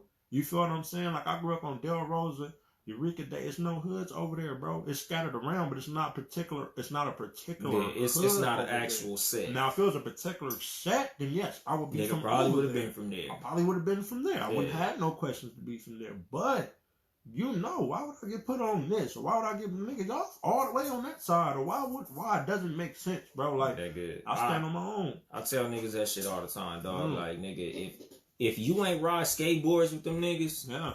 Like, it's, you know, them niggas don't give a fuck about you, my nigga. Bro. Like, just like with the whole 6ix9ine shit, my nigga. Like, nigga, you don't owe them no loyalty. They don't owe you no loyalty. And it's just bad on all ends, my nigga. Like, I don't want to be trying to hang and gang bang with a nigga who I don't know, and I don't want no nigga who don't know me trying to hang and gang bang with me. Because at the end of the day, when it come time for us to be in that courtroom, you way more likely to snitch on a stranger than your brother. And I'm gonna keep it true, man. I don't give a fuck how much money y'all think y'all extorting from a nigga like that, bro. You couldn't give me enough money in the world to think that nigga wasn't gonna tell. From the jump, I'm talking about from the jump when shit was all gravy. Nigga looked like a snitch from day one. From day one, nigga looked just like a mouse, nigga.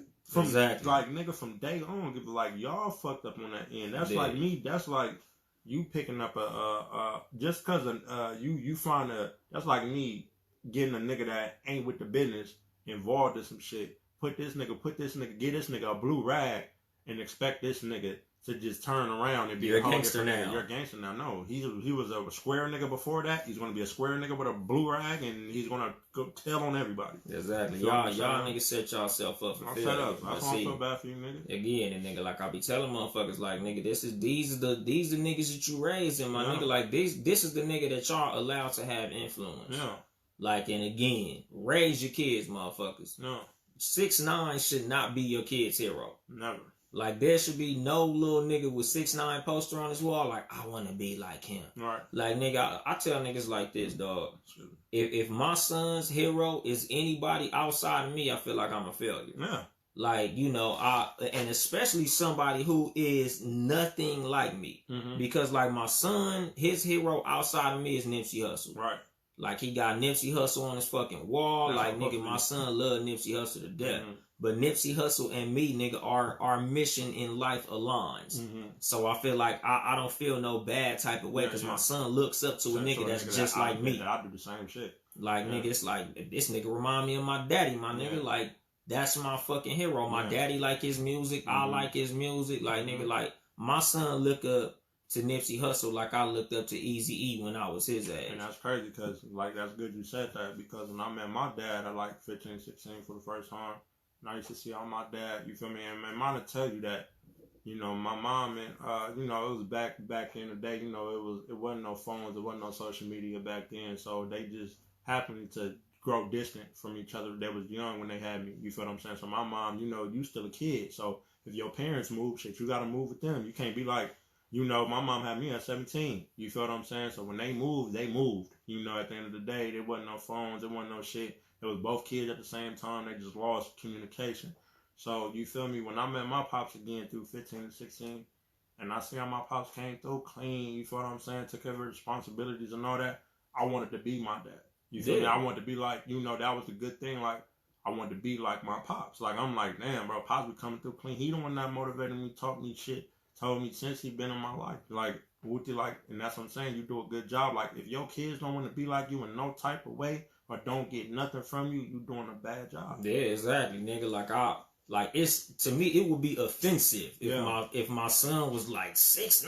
Yeah. And see, my son, like, he say little shit that piss me off, like, oh, daddy, I want to be a cop. Yeah. But my son he's a contrarian. Sometimes my little nigga like to just say shit to get a reaction out of niggas. Yeah. But, like, I could just tell, like, nigga, he looks up to me. Yeah, and like I feel good in that shit, cause like that's how it was like when I was little. Like nigga, like, you know, a lot of niggas look up to their daddy by default. By default. You know, and that's a good thing too. But a lot of times, nigga, like as they get older, they start getting off you. Yeah. Like, nigga, and again, this is all to how you treated them as a kid. Cause nigga, of course, a little 8, 9-year-old, oh, daddy. Yeah. But once they start realizing Pop's kind of shitting on me. Yeah. Or Pop's kind of a bitch. Yeah. That's when they start being like, yeah, daddy, I kind of like these gangbangers. You kind of a buster, daddy. Exactly. If you grown and you, like, let's say, like, if you like 40 years old and you got a son, or you got sons that just don't come kick it with you, outside of occasions that just want to just come kick it with you. That mean that it was never a respect they have for you. You feel what I'm saying? Because you know the type of love that you got for a parent, no matter how old you get, it's going to always be that parent love. Like, it be days I just want, like, I'm grown as fuck. It be days I just want to be like, hey, I want to go pull up on Pops and see what he on. Yeah. You feel like, because that's how much I respect my Pops. Like, my Pops always on some positive shit, wisdom. I can always learn something from my Pops or whatever I'm going through. Even if I'm not needing for nothing. Just sometimes I just like, whatever, Pops. I'm finna just go pull up on Pops. It's just a good vibe. You feel me? It was never no fucked up shit, you know, at the end of the day. So, you know, if your kids, even when you get older, or even when you're young, man, if your kids don't look up to you or want to be you or don't take nothing from you, and you doing a bad job, you gotta give them some more time, my nigga. There's a disconnect, and you know, like I just keep saying, like something that the whole aim of this show is just telling motherfuckers, like, nigga, you know, I ain't here to help you get bitches, I'm here to help you get better. Yeah. Like, nigga, just in general, as a man, as a woman, as a motherfucking person, like, nigga, you should always just be the best person you could be, because you don't know who's watching you. Exactly. Even if you ain't got no kids. Like, there's a motherfucker younger than you live 3 doors down that you don't even know is like, oh man, my neighbor 3 doors down, that nigga got a clean ass car. Yeah. Oh, my neighbor 3 doors down, man, every time I see that nigga, like, there's people who look up to you that you don't even know look up to you, my nigga.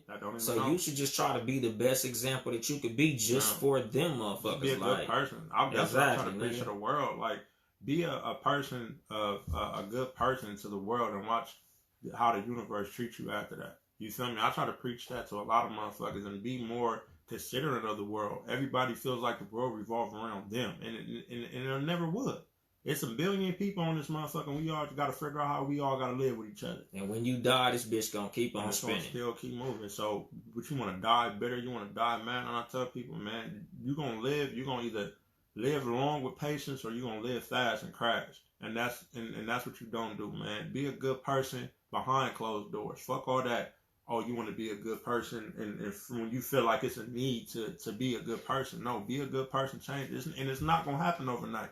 So to mentally change, it's gonna take some time. But a lot of y'all be wondering why a lot of fucked up shit be happening. Y'all don't even know. It's how y'all think. It's how y'all talk. It's how y'all move. Y'all don't sit over here and think that just because you're not physically hurting somebody or beating somebody up that you're wrong. A lot of shit y'all do. When somebody asks y'all for advice, y'all give people wrong advice. A lot of shit is not right, my nigga. Y'all do a lot of wrong shit and be trying to wonder why y'all life be turning out the way it is, or trying to wonder why don't nothing good happen to y'all. Y'all gotta change y'all spirit. Y'all gotta change y'all, you know, spiritually, mentally. You feel me? And that's gonna get y'all so further in life.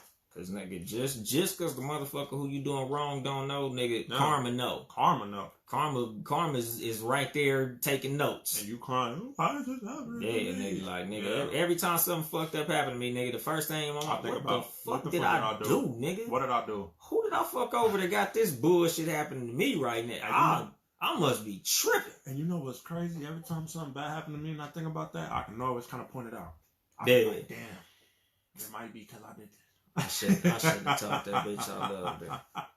Damn. She running around this motherfucker thinking I really care. That's my bad. That's my bad. Like, nigga, but you know, like, this is why I move the way I move. Like, nigga, I try to leave I try to leave a more positive image with people than negative. Mm-hmm. Like, nigga, you know, every now and then somebody do some bullshit and I gotta return that energy. But 9 times out of 10, nigga, always leave with positivity. And I hate when I gotta react that way, and I know you do too. Yeah. Because you so positive. Like, when somebody gets you out your character, or you feel like you end up wanting, like, even if it's on social media, like, there's been so much shit that I didn't wrote and deleted.